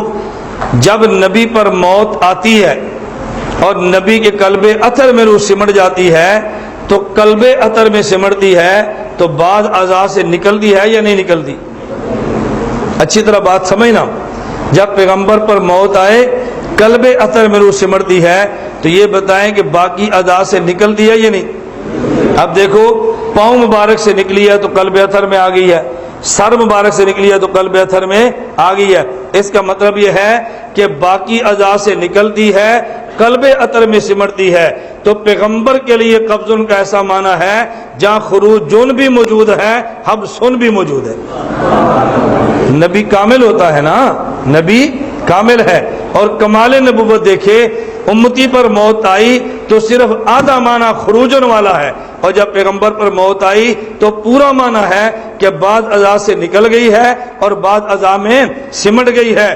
جو عام اعضاء سے وہاں سے نکل گئی تھی اور جو مرکز تھا اس میں سمٹ گئی ہے. نبوت پہ موت کا معنی ایسا ہے جو خروجن والا بھی آ گیا اور حبسن والا بھی آ گیا. یہ بات میں نے اس لیے کی ہے کہ جب لوگوں کے سامنے آپ مولانا نانوتوی کا نظریہ پیش کریں گے تو پتہ ہے اعتراض کیا کرتے ہیں؟ ام المومنین امی عائشہ فرماتی ہیں حضور پاک کا سر میری گود میں تھا، حضور پاک کا سر میرے سینے کے ساتھ تھا اور اللہ کے نبی کی روح نکل گئی. تو لوگ کہتے ہیں دیکھو حضرت امی عائشہ فرماتی ہے روح نکل گئی اور مولانا نانوتوی فرماتے ہیں روح سمٹ گئی. امی عائشہ کا علم زیادہ تھا یا مولانا نانوتوی کا؟ اور عائشہ کے بیٹو جواب دو. اب یہ سوال کر کے دفاع صحابہ کے عنوان پہ نانوتوی کی مخالفت کی جاتی ہے. میں کہتا ہوں عقل سے کام لو. امی عائشہ فرماتی ہیں حضور پاک میری گود میں تھے، حضور پاک کی روح نکلی ہے. امی عائشہ رضی اللہ عنہا نے کوئی روح کو نکلتے دیکھا نہیں ہے. روح کثیف نہیں ہے، بسیط چیز ہے. روح امر ربی ہے، وہ نظر نہیں آ رہی کہ نکلتے ہوئے دیکھا. امی عائشہ موت کا معنی بیان فرما رہی ہیں. اور مولانا قاسم نانوتوی رحمۃ اللہ علیہ نے یہ نہیں فرمایا کہ نبی کے پورے جسم میں روح باقی ہے، باقی اعضاء سے نکلنا مان لیا اور قلب اطہر میں سمٹنا مان لیا۔ اس جب امی عائشہ فرماتی نکلی ہے، اس کا معنی تمام اعضاء سے نکلی ہے۔ مولانا فرماتے ہیں قلب اطہر میں سمٹی ہے، اس کا معنی باقی اعضاء سے نکل کے قلب اطہر میں سمٹ گئی ہے۔ تو امی عائشہ کا معنی حضرت نانوتوی کے خلاف قطعا نہیں ہے۔ بات سمجھ آ گئی ہے؟ تو خروج بھی ٹھیک ہے، حبس بھی ٹھیک ہے، نانوتوی کے معنی پر تو اشکال رہتا ہی نہیں ہے۔ میں نے یہ جواب اس لیے دے دیا کہ لوگ آپ کو بات سمجھائیں گے تو بلا وجہ حضرت کے خلاف اپنا ذہن نہ بنانا۔ مولانا نانوتوی کے علوم کو کچھ سمجھے نہیں ہیں، کچھ سمجھے نہیں ہیں تو ان کے خلاف فتوے لگا دیے، اور کچھ سمجھے نہیں ہیں تو نانوتوی رحمۃ اللہ علیہ کو فتوے تو نہیں لگائے لیکن ان کو تفرد سے آراستہ فرما دیا ہے۔ نانوتوی رحمۃ اللہ علیہ کے تو اتنے مضبوط دلائل ہیں کہ آدمی ان دلائل کو سمجھ لینا تو پھر انسان کو لطف آتا ہے کہ نانوتوی رحمۃ اللہ کتنی پیاری گفتگو فرمائی ہے۔ اب اتنی بات سمجھ آ گئی کہ نبی پر موت آئے تو نبی کی روح قلب اطہر میں سمٹ جاتی ہے۔ اب میں جواب دینے لگا تھا، میں نے آپ سے سوال کیا تھا کہ پیغمبر کی بیوی کے ساتھ امتی کا نکاح جائز کیوں نہیں؟ آپ نے حرمت کی 2 وجہ بیان فرمائی۔ بعض علماء نے فرمایا کہ یہ امت کی ماں ہے اور ماں کے ساتھ بیٹے کا نکاح نہیں ہو سکتا، اور آپ میں سے بعض نے فرمایا کہ چونکہ نبی زندہ ہیں اور زندہ کی بیوی کے ساتھ کسی کا نکاح نہیں ہوتا۔ میں نے آپ کی خدمت میں عرض کیا اگر نکاح نہ ہونے کی وجہ یہ کہ امت کی ماں ہے تو یہ ماں جسمانی نہیں، ماں روحانی ہے۔ اگر یہی وجہ ہو روحانیت والی تو پھر استاذ کی بیوی شاگرد کی ماں روحانی اور پیر کی بیوی مرید کی ماں روحانی، اس سے بھی نکاح نہ ہو، حالانکہ نکاح ہو سکتا ہے۔ اور اگر یہ وجہ کہ شہید یہ نبی زندہ ہیں اور زندہ کی بیوی سے نکاح نہیں ہوتا تو پھر شہید بھی زندہ ہے، شہید کی بیوی سے بھی نکاح نہ ہو۔ اب مولانا نانوتوی کی بات کو سمجھیں، ایک امتی ہے اور ایک نبی ہے۔ جب شہید پہ قتل وارد ہوا، شہید قتل ہوا تو شہید کی روح تمام جسم کے تمام اعضاء سے نکل گئی، شہید کی روح جسم کے تمام اعضاء سے نکل گئی، توجہ، اور پیغمبر کی روح تمام اعضاء سے قلب اطہر میں سمٹ گئی۔ جب شہید کی روح پاؤں سے لے کر سار تک تمام اعضاء سے نکل گئی ہے تو شہید کی روح اور جسم کا تعلق بھی ختم ہو گیا۔ یہ جو شہید کی بیوی تھی اس کا تعلق شہید کی روح سے تھا یا شہید کے جسم سے تھا؟ بتاؤ بھائی، شہید کا تعلق اپنی بیوی کے ساتھ جسمانی تھا یا روحانی تھا؟ تو جسمانی تعلق تو تب تک ہے نا جب جسمانی حیات ہو، جب جسمانی حیات ختم ہو گئی ہے تو شہید کا بیوی کے ساتھ تعلق بھی ختم ہو گیا۔ اب جب قبر میں روح کا اعادہ کر کے روح کو لٹا کے شہید کو حیات ملی ہے، اب شہید کی بیوی شہید کے نکاح میں تھی نہیں بلکہ وہ بیوہ بن چکی تھی، اب اس کے ساتھ کسی اور کا نکاح ہو سکتا ہے۔ لیکن جب پیغمبر پر موت آئی تو نبی پاک کی روح مبارک کو تمام اعضاء سے سمیٹ کے قلب اطہر میں سمیٹ دیا گیا۔ اب جب نبی کی روح قلب اطہر میں سمٹی ہے، اس کا معنی یہ ہے پیغمبر کی موت آئی تو روح قلب اطہر میں سمٹ گئی ہے۔ جسم میں چونکہ حیات موجود ہے اس لیے بیوی کے ساتھ تعلق نکاح ختم نہیں ہوا، اور جب حیات ملی تو روح کو پھیلا دیا گیا۔ تو جب شہید پہ موت آئی تو روح تمام اعضاء سے نکل گئی، رشتہ روح اور جسم کا ٹوٹ گیا اور بیوی نکاح سے نکل گئی۔ جب روح کو لٹایا اب بیوی نکاح میں تھی نہیں، کوئی اور نکاح کرنا چاہے تو کر سکتا ہے، اور پیغمبر کی روح کو تمام اعضاء سے نکال کے قلب اطہر میں سمیٹ دیا گیا۔ چونکہ روح کا تعلق جسم سے باقی ہے اس لیے پیغمبر کی بیوی نکاح سے نکلی ہی نہیں، اور جب روح کو پھیلا دیا گیا تو پیغمبر کو حیات مل گئی اور ابھی تک پیغمبر کی بیوی نکاح سے نکلی نہیں۔ تو شہید کی روح نکل گئی تو اس کی بیوی بیوہ بن گئی، اور نبی کی روح سمٹ گئی تو نبی کی بیوی بیوی رہی ہے۔ تو کسی کی بیوہ سے نکاح ہو سکتا ہے لیکن کسی کی بیوی سے نکاح نہیں ہو سکتا۔ اب بات سمجھ آ گئی؟ کسی کی بیوہ سے نکاح ہو سکتا ہے لیکن بیوی سے نکاح نہیں ہو سکتا۔ تو پیغمبر کے جانے کے بعد پیغمبر کی بیوی بیوی رہتی ہے، اور شہید کے جانے کے بعد شہید کی بیوی بیوہ بن جاتی ہے۔ تو بیوہ سے نکاح ہو سکتا ہے لیکن بیوی سے نکاح نہیں ہو سکتا۔ میں نے آپ کو ایک بات تو یہ سمجھائی کہ سب لوگ موت اور حیات کے قائل ہیں، لیکن کافر کیا موت کا معنی اور ہے اور مسلمان کیا موت کا معنی اور ہے۔ اور دوسری بات میں سمجھائی، ہم نبی کی موت کے بھی قائل ہیں، امت کی موت کے بھی قائل ہیں، لیکن امتی کی موت کا معنی خروج روح ہے اور نبی کی موت کا معنی حبس روح ہے۔ ہم نبی کی موت بھی مانتے ہیں، امتی کی موت بھی مانتے ہیں۔ آگے چلیں تیسری بات، جب موت آ گئی امتی کی، میں ابھی امتی کی بات کرنے لگا ہوں، امتی کی موت آ گئی، امتی کو قبر میں دفن کر دیا گیا، چلا گیا۔ امتی سے 3 سوال ہوتے ہیں، نمبر 1 من ربوں کا، نمبر 2 من نبیوں کا، اور نمبر 3 ما دینوں کا۔ نمبر 1 تیرا رب کون ہے، نمبر 2 تیرا نبی کون ہے، اور نمبر 3 تیرا دین کیا ہے۔ اور یہ جواب دیتا ہے ربی اللہ، نبی محمد صلی اللہ علیہ وسلم، دینی الاسلام، میرا رب اللہ ہے، میرے نبی حضرت محمد صلی اللہ علیہ وسلم ہیں، اور میرا دین دین اسلام ہے۔ تو آواز کیا لگتی ہے اس کے لیے؟ نمبر 1 افرشوا لہ من الجنہ، اس کو جنت کا بچھونا دو، البسوا لہ من الجنہ، اس کو جنت کا لباس دو، وفتحوا لہ بابا الی الجنہ، یہ لفظ سمجھنا، وفتحوا لہ بابا الی الجنہ، میت یہاں رہتی ہے، جنت وہاں رہتی ہے، یہ میت جنت میں نہیں جاتی، جنت یہاں نہیں آتی۔ وفتحوا لہ بابا الی الجنہ، یہ جنت کی طرف کا جو راستہ ہے، اس کے درمیان کا دروازہ، فرشتہ کہتا ہے وہ دروازہ کھول دو جو جنت کی طرف جانے والا ہے، وہ کھڑکی کھول دو، فیاتیہ من طیبہا وروحہا، جنت کی خوشبو وہاں سے اس قبر میں آتی ہے، اور جنت کی ٹھنڈی ہوائیں وہاں سے اس قبر میں آتی ہیں۔ اور پھر فرشتہ کہتا ہے نم کا نومت العروس، اب سو جا تو پہلی رات کی دلہن کی طرح۔ اور اگر آدمی جواب نہیں دے سکا، من ربوں کا جواب بھی نہیں آیا، من نبیوں کا جواب بھی نہیں آیا، اور ما دینوں کا جواب بھی نہیں آیا، تو پھر حدیث مبارک میں ہے یہی انسان قبر میں ہوتا ہے، اس کو قبر میں اسی طرح کے الفاظ موجود ہیں، افرشوا لہ من النار، جہنم کا بچھونا دو، البسوا لہ من النار، جہنم کا لباس دو، وفتحوا لہ بابا الی النار، میت یہاں پہ اور نار وہاں پہ، نہ میت نار میں جاتی ہے نہ نار قبر میں آتی ہے۔ وفتحوا لہ بابا الی النار، یہ جو درمیان کی کھڑکی ہے یہ کھول دی جاتی ہے، فیاتیہ من سمومہا، گرم ہوا اور ہوا گرم کے جھونکے اس کی قبر میں آنا شروع ہو جاتے ہیں۔ آگے اللہ کے نبی صلی اللہ علیہ وسلم فرمایا یہ اسی حالت میں رہتا ہے یہاں تک کہ اس کو قیامت کے دن اس سونے والی جگہ سے اٹھا دیا جائے۔ معلوم ہوا اگر نیک آدمی ہے تب بھی سلا دیا گیا، اور اگر یہ برا ہے تب بھی اس کو سلا دیا گیا۔ نبی کا معاملہ یوں نہیں ہے، جب نبی موت کے بعد قبر میں جائیں تو نہ ہی اللہ کے نبی کے سے سوال ہوتا ہے، نہ ہی اللہ کے نبی اس کا جواب دیتے ہیں۔ یہ سوال و جواب کا تعلق امتی کے ساتھ ہے، سوال و جواب کا تعلق نبی کے ساتھ نہیں ہے، توجہ رکھنا۔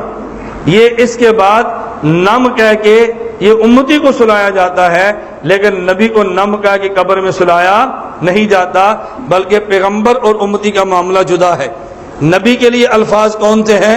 حضرت صدیق اکبر رضی اللہ تعالیٰ عنہ حضور پاک صلی اللہ علیہ وسلم کے بیمار کرسی پہ تھے اور اجازت لے کے گھر چلے گئے۔ جب گھر گئے تو پتہ چلا نبی کریم صلی اللہ علیہ وسلم کا انتقال ہو گیا۔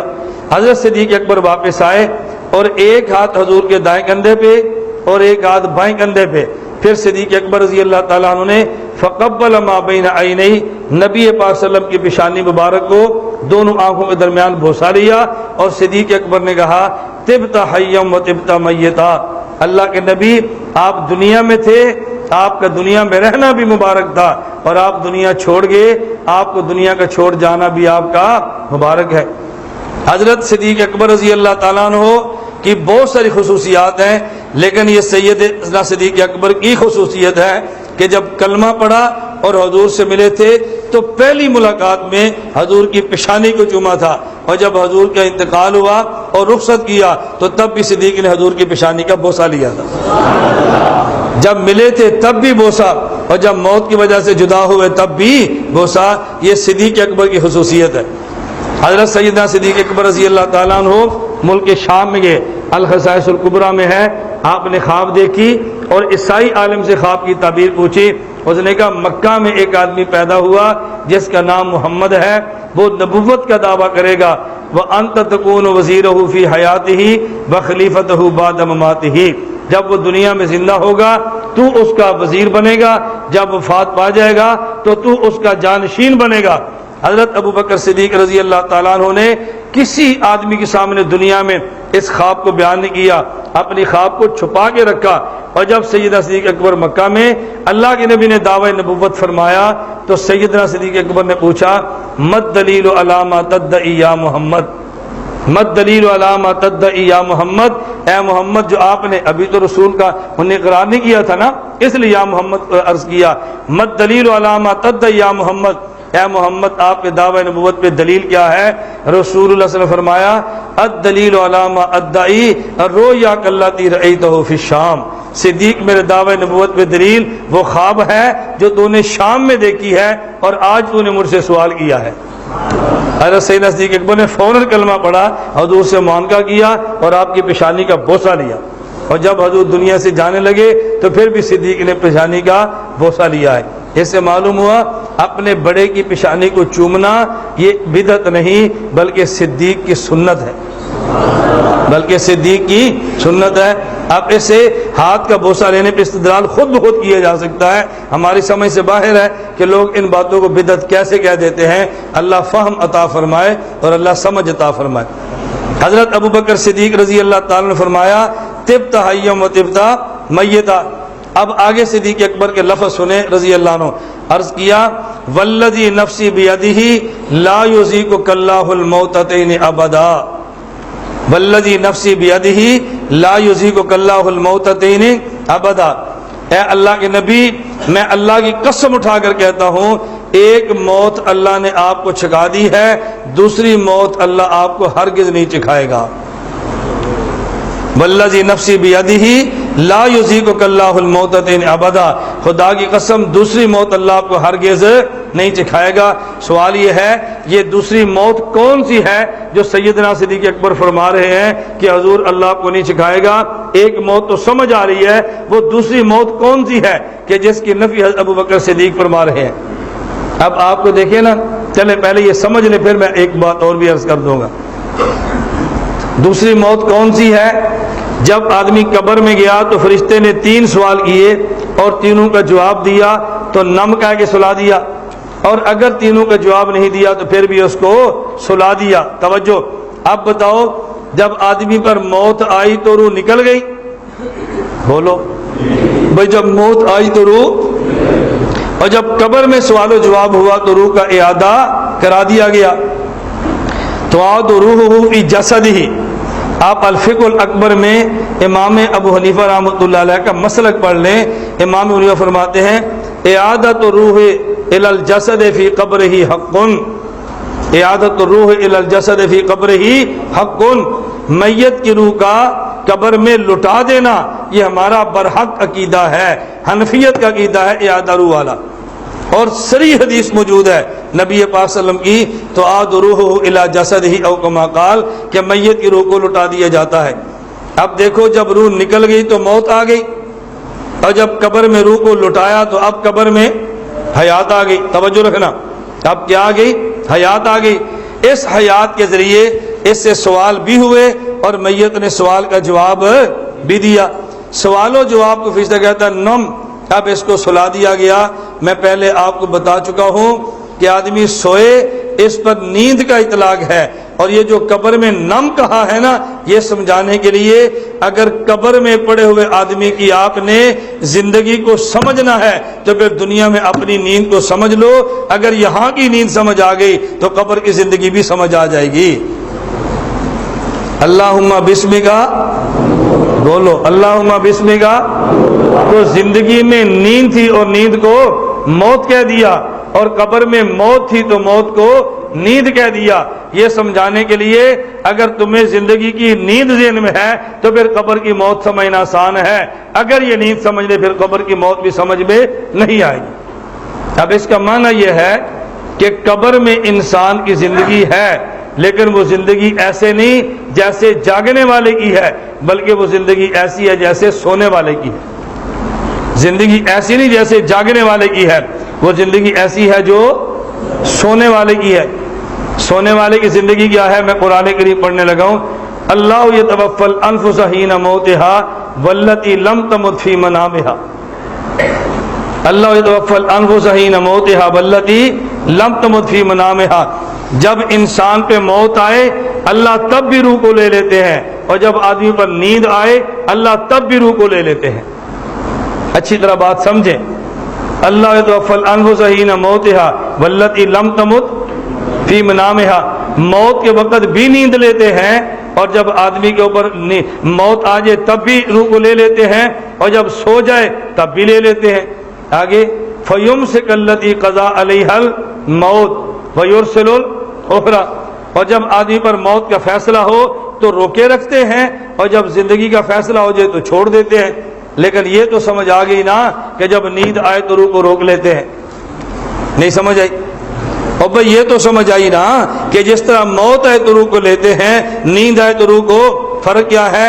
جب آدمی پر موت آنی ہو تو پھر روکے رکھتے ہیں، واپس نہیں کرتے، اور جب زندگی دینی ہو تو پھر روح کو بھیج کے آدمی کو جگا دیتے ہیں۔ تو اس سے یہ بات سمجھ آ گئی، بوقت موت بھی روح نکلتی ہے اور بوقت نیند بھی روح نکلتی ہے۔ تو جب آدمی کے نیند کی حالت میں ہو تو آدمی کی روح اندر نہیں ہے، روح نکل گئی ہے، یہ پھر بھی زندہ ہے۔ آپ بتائیں جب روح اس میں نہیں تو پھر زندہ کیوں کہتے ہیں؟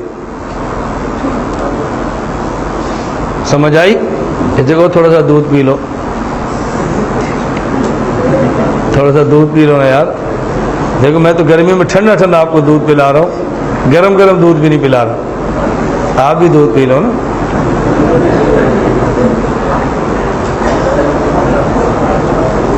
میری بات سمجھ آئی آپ کو؟ اور بات سمجھ آئی؟ میں بار بار سمجھا رہا ہوں، قرآن کریم نے دونوں کے لفظ ایک استعمال کیا یا الگ الگ کیا؟ اللہ یتوفی الانفس حین موتها والتی لم تمت فی منامها۔ اب اس کا مطلب یہ ہے کہ جب آدمی پر نیند آئے تو آدمی کی روح کہیں اور ہوتی ہے، جسم کہیں اور ہوتا ہے۔ تو میرا سوال یہ ہے کہ جب روح اور جسم الگ الگ ہو گئے ہیں، اب یہ سونے والے کو آپ زندہ کیوں کہہ رہے ہیں؟ سونے والا زندہ ہے یا نہیں؟ زندہ کیوں کہہ رہے؟ وجہ یہ ہے کہ روح اور جسم کا تعلق موجود ہے، روح اور جسم کا تعلق موجود ہے۔ ہمیں وہ تعلق نظر نہیں آتا، ہمیں اس تعلق کے آثار نظر آتے ہیں۔ اور سونے والے کو زندہ مانتے ہیں نا، روح اور جسم کا تعلق نظر آ رہا ہے نا، کیا نظر آتا ہے؟ تعلق کے آثار نظر آتے ہیں۔ یہ سویا ہوا بھی ہے، ساتھ مکھیاں بھی، کبھی ادھر مکھی مارتا ہے کبھی ادھر مارتا ہے، سویا ہوا بھی ہے، دیکھو اس کی نبض بھی کام کر رہی ہے کہ نہیں؟ سویا ہوا بھی ہے، دل بھی دھڑک رہا ہے، سویا ہوا ہے، سانس بھی لے رہا ہے، سویا ہے، پیٹ بھی اوپر نیچے ہو رہا ہے، کچھ ہو رہا ہے کہ نہیں ہو رہا؟ اور جو کچھ ہوتا ہے وہ آپ کو پتا ہے، ساری باتیں بتانے کی ضرورت نہیں ہے، کچھ ہوتا ہے یا نہیں؟ اب بتاؤ، تو سوئے ہوئے کا آپ نے زندہ مانا کیوں؟ اس لیے کہ روح اور جسم کا تعلق، توجہ رکھے، تعلق موجود ہے۔ یہ تعلق نظر نہیں آ رہا، تعلق کے آثار نظر آ رہے ہیں، تعلق کے، ادھر دیکھیں، ادھر میری بات اب سمجھیں، میں بات ٹھکانے لگانے لگا ہوں۔ یہ سونے والے کو جو آپ زندہ کہہ رہے ہیں، روح اور جسم کے تعلق کی وجہ سے نا، تعلق نظر آ رہا ہے، تعلق کے آثار نظر آ رہے ہیں، تعلق کے آثار نظر آ رہے ہیں۔ اب اگر کوئی سونے والے آدمی کو زندہ نہ مانے، آپ اسے بے ایمان کہتے ہیں یا اندھا کہتے ہیں؟ بے ایمان تو نہیں کہتے نا، کیا کہتے ہیں؟ اندھا۔ کیوں؟ اس لیے کہ سونے والے کی روح اور جسم کا جو تعلق ہے، اس تعلق کے آثار کا تعلق مشاہدے کے ساتھ ہے، اس کا تعلق نبی کے فرمان کے ساتھ نہیں ہے۔ اچھی طرح ادھر دیکھیں، ادھر دیکھیں، آپ مجھے دیکھیں، بات سمجھ آ رہی ہے؟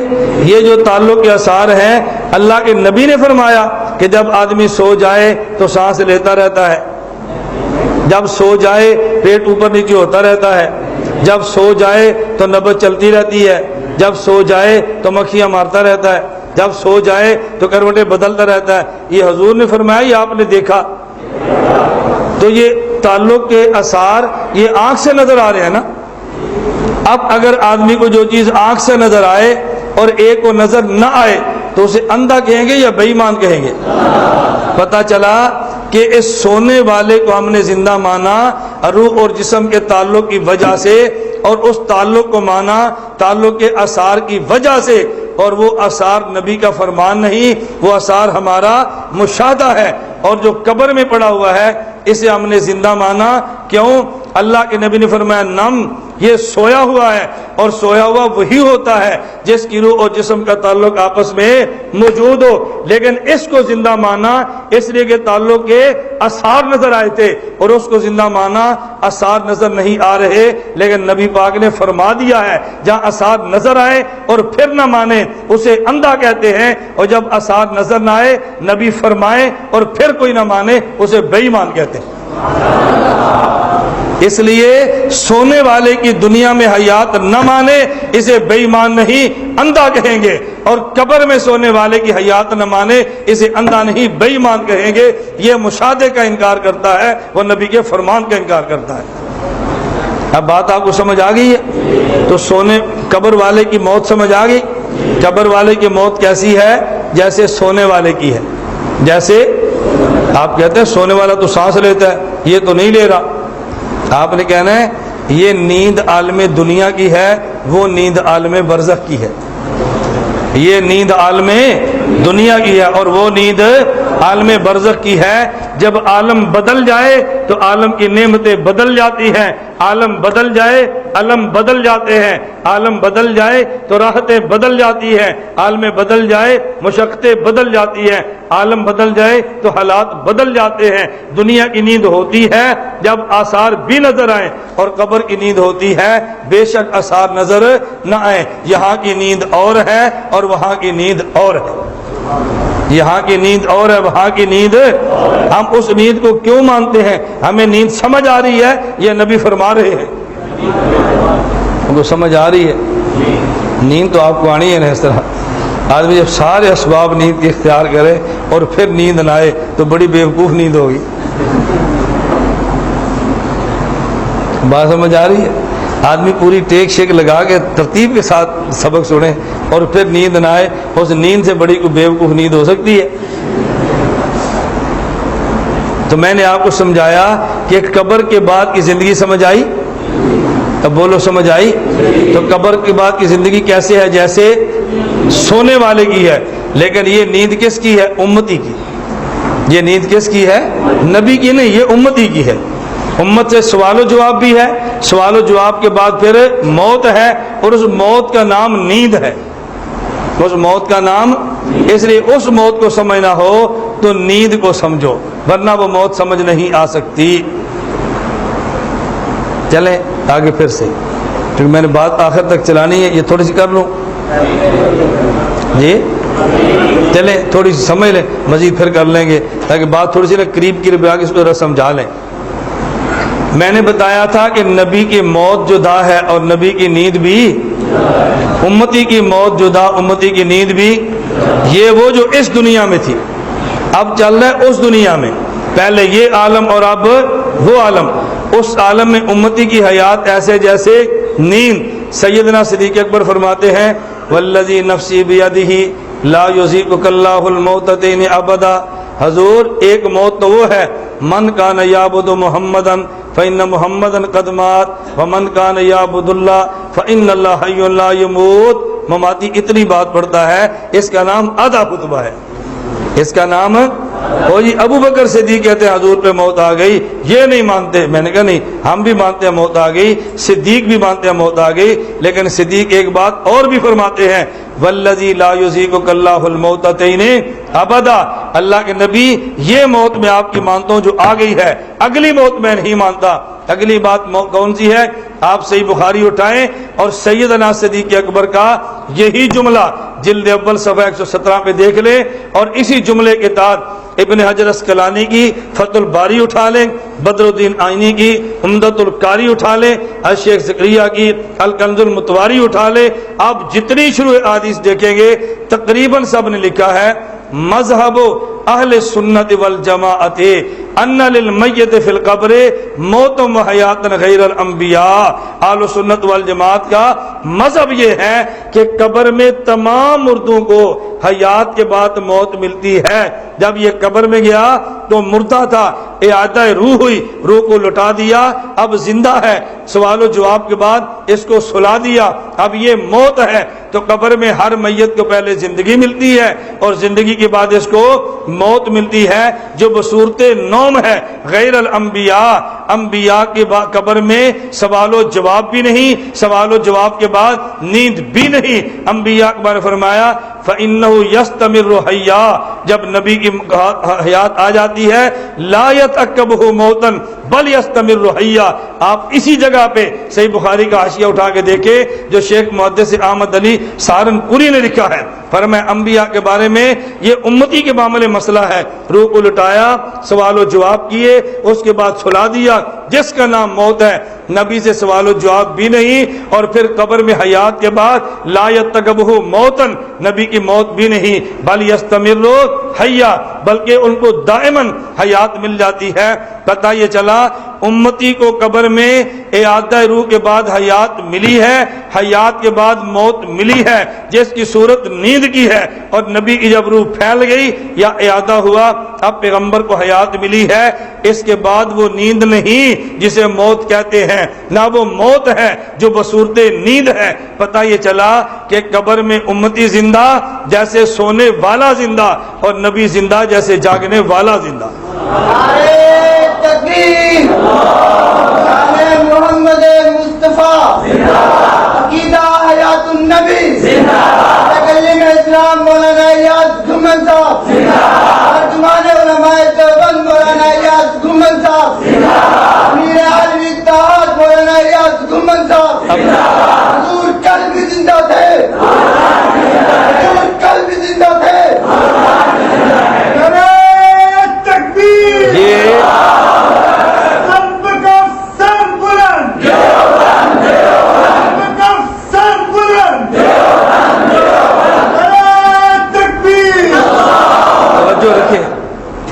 دیکھیں میں تو آپ کو مسئلہ سمجھا رہا ہوں کہ آپ کو مسئلہ سمجھ آئے.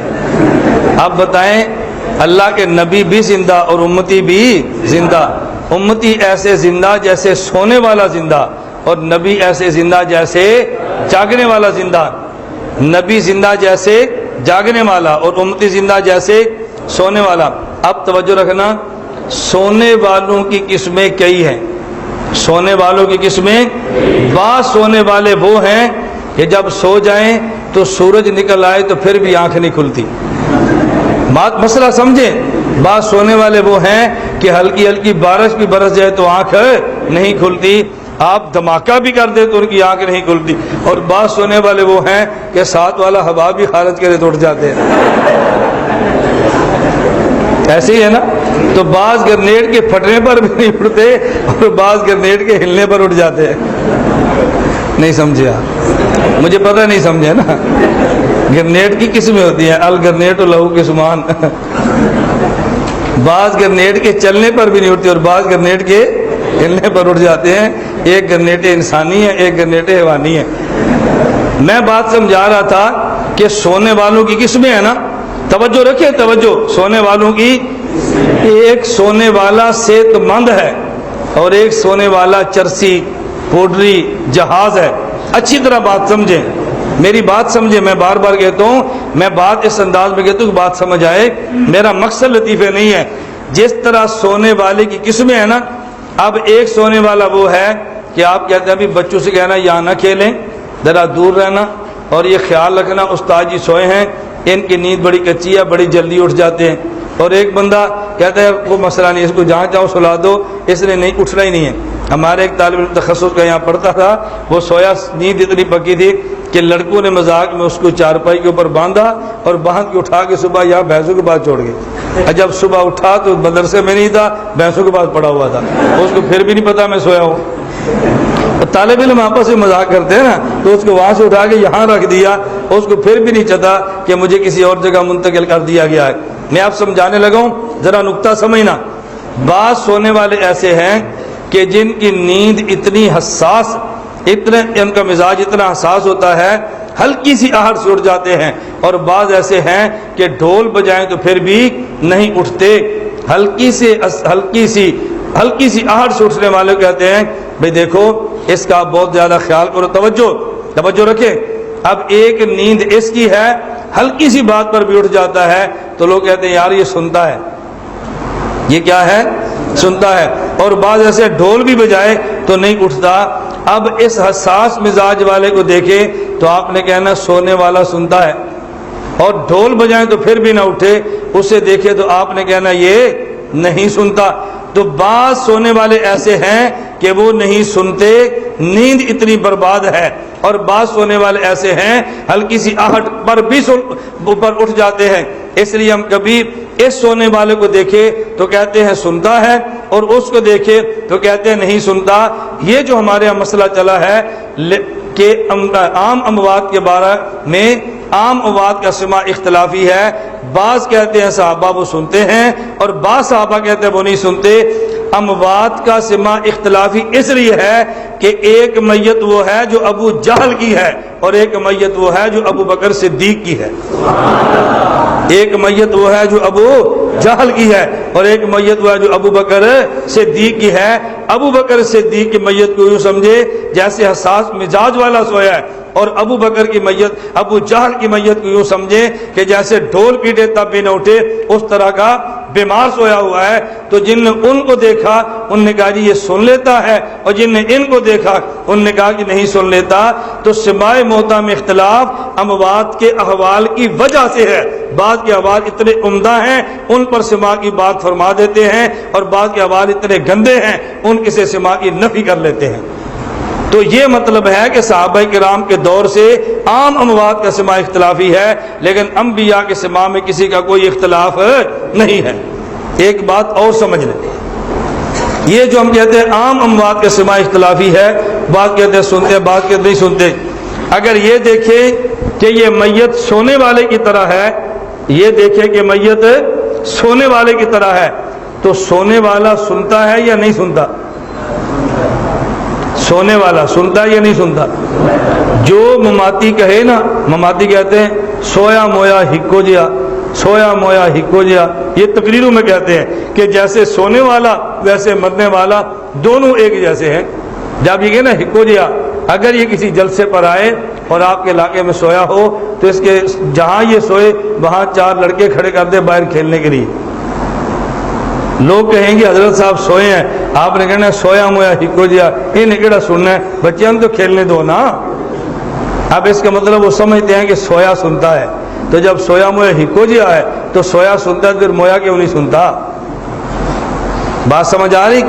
جب آپ سوئیں اور استاد اٹھاتا ہے اٹھ جاؤ بھائی فجر کی نماز کا وقت ہو گیا، تو آپ اٹھتے ہیں اور استاد کا اعلان سنتے ہیں، یا استاد کی آواز سنتے ہیں تو پھر اٹھتے ہیں؟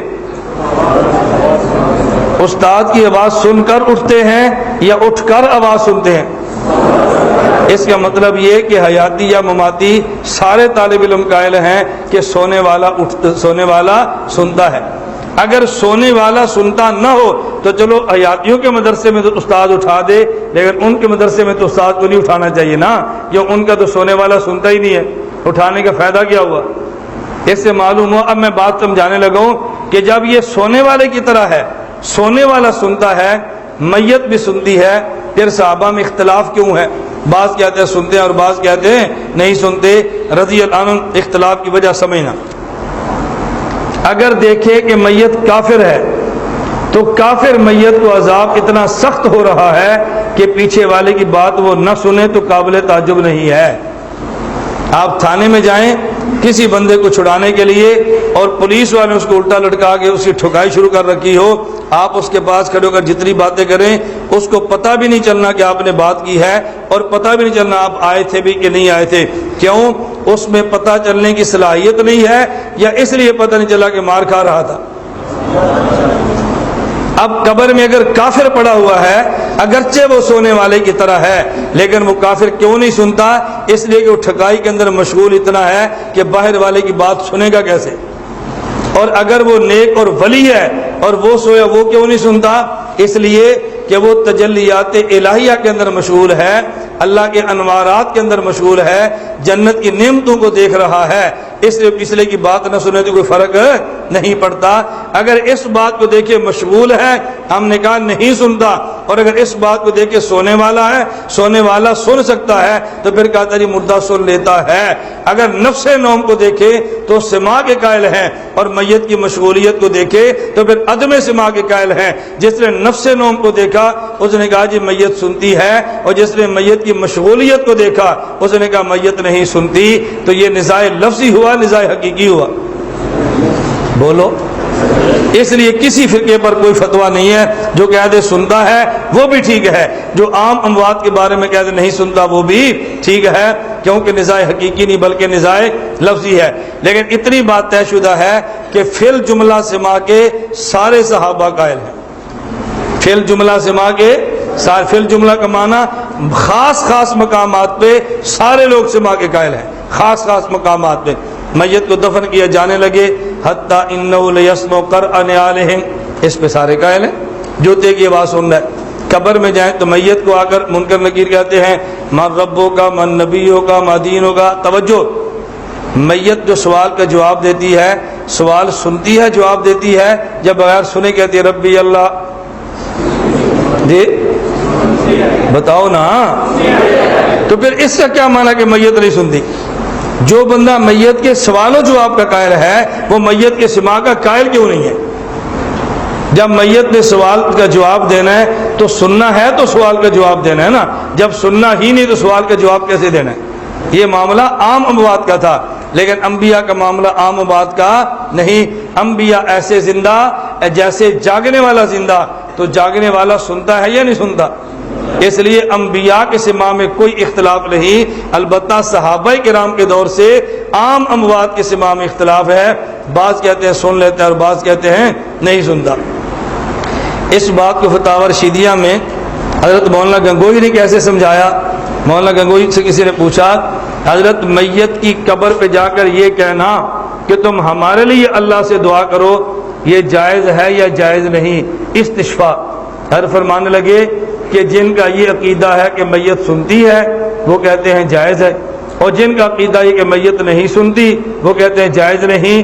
البتہ انبیاء کے سماع میں کسی کا اختلاف نہیں. پتہ یہ چلا عام اموات سے استشفاء اختلافی مسئلہ ہے, اور انبیاء سے استشفاء اختلافی نہیں بلکہ اتفاقی مسئلہ ہے. تو مولانا گنگوہی کی آدھی بات پیش نہیں کرنی چاہیے بلکہ مولانا گنگوہی کی پوری بات کرنی چاہیے.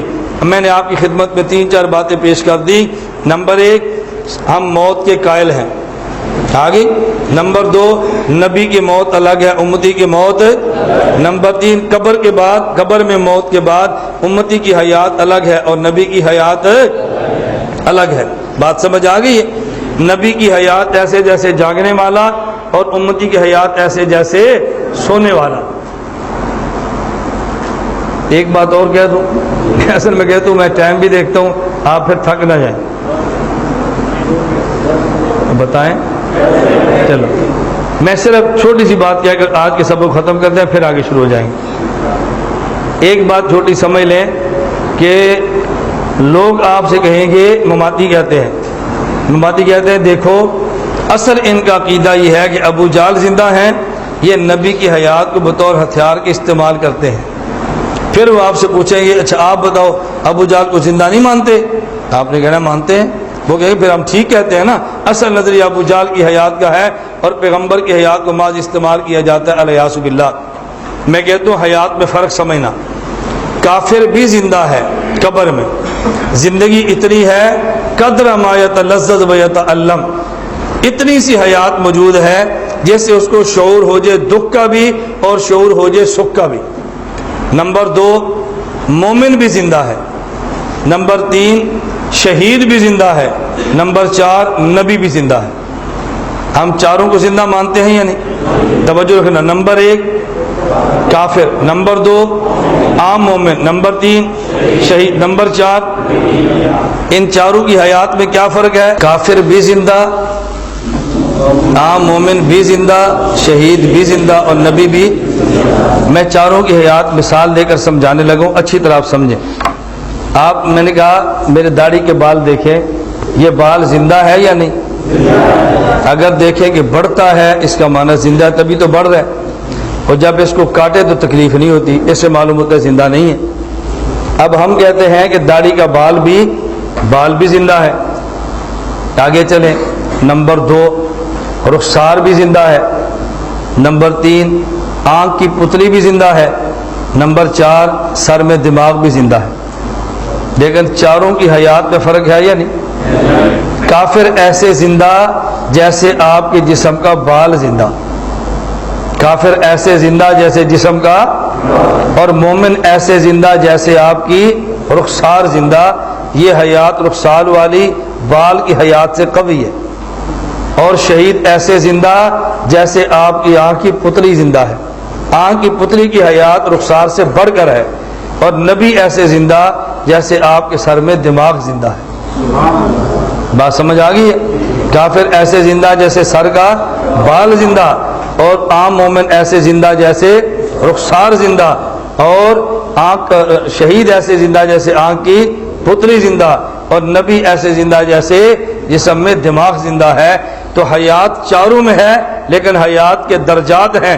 سب سے اعلیٰ اور اقویٰ اور افضل حیات وہ انبیاء کی ہے، اس کے بعد شہداء کی ہے، اس کے بعد عام مومنین کی ہے، اور اس کے بعد ہلکے درجے کی حیات کفار کی ہے، صرف اتنی کہ جس سے عذاب محسوس کر لیں، اس سے زیادہ کفار کی حیات نہیں۔ ہم حیات کے قائل ہیں، لیکن حیات کے درجات کے بھی قائل ہیں۔ مکہ مکرمہ میں ابو جہل بھی زندہ، اور مکہ مکرمہ میں ابو بکر صدیق بھی زندہ رضی اللہ عنہ۔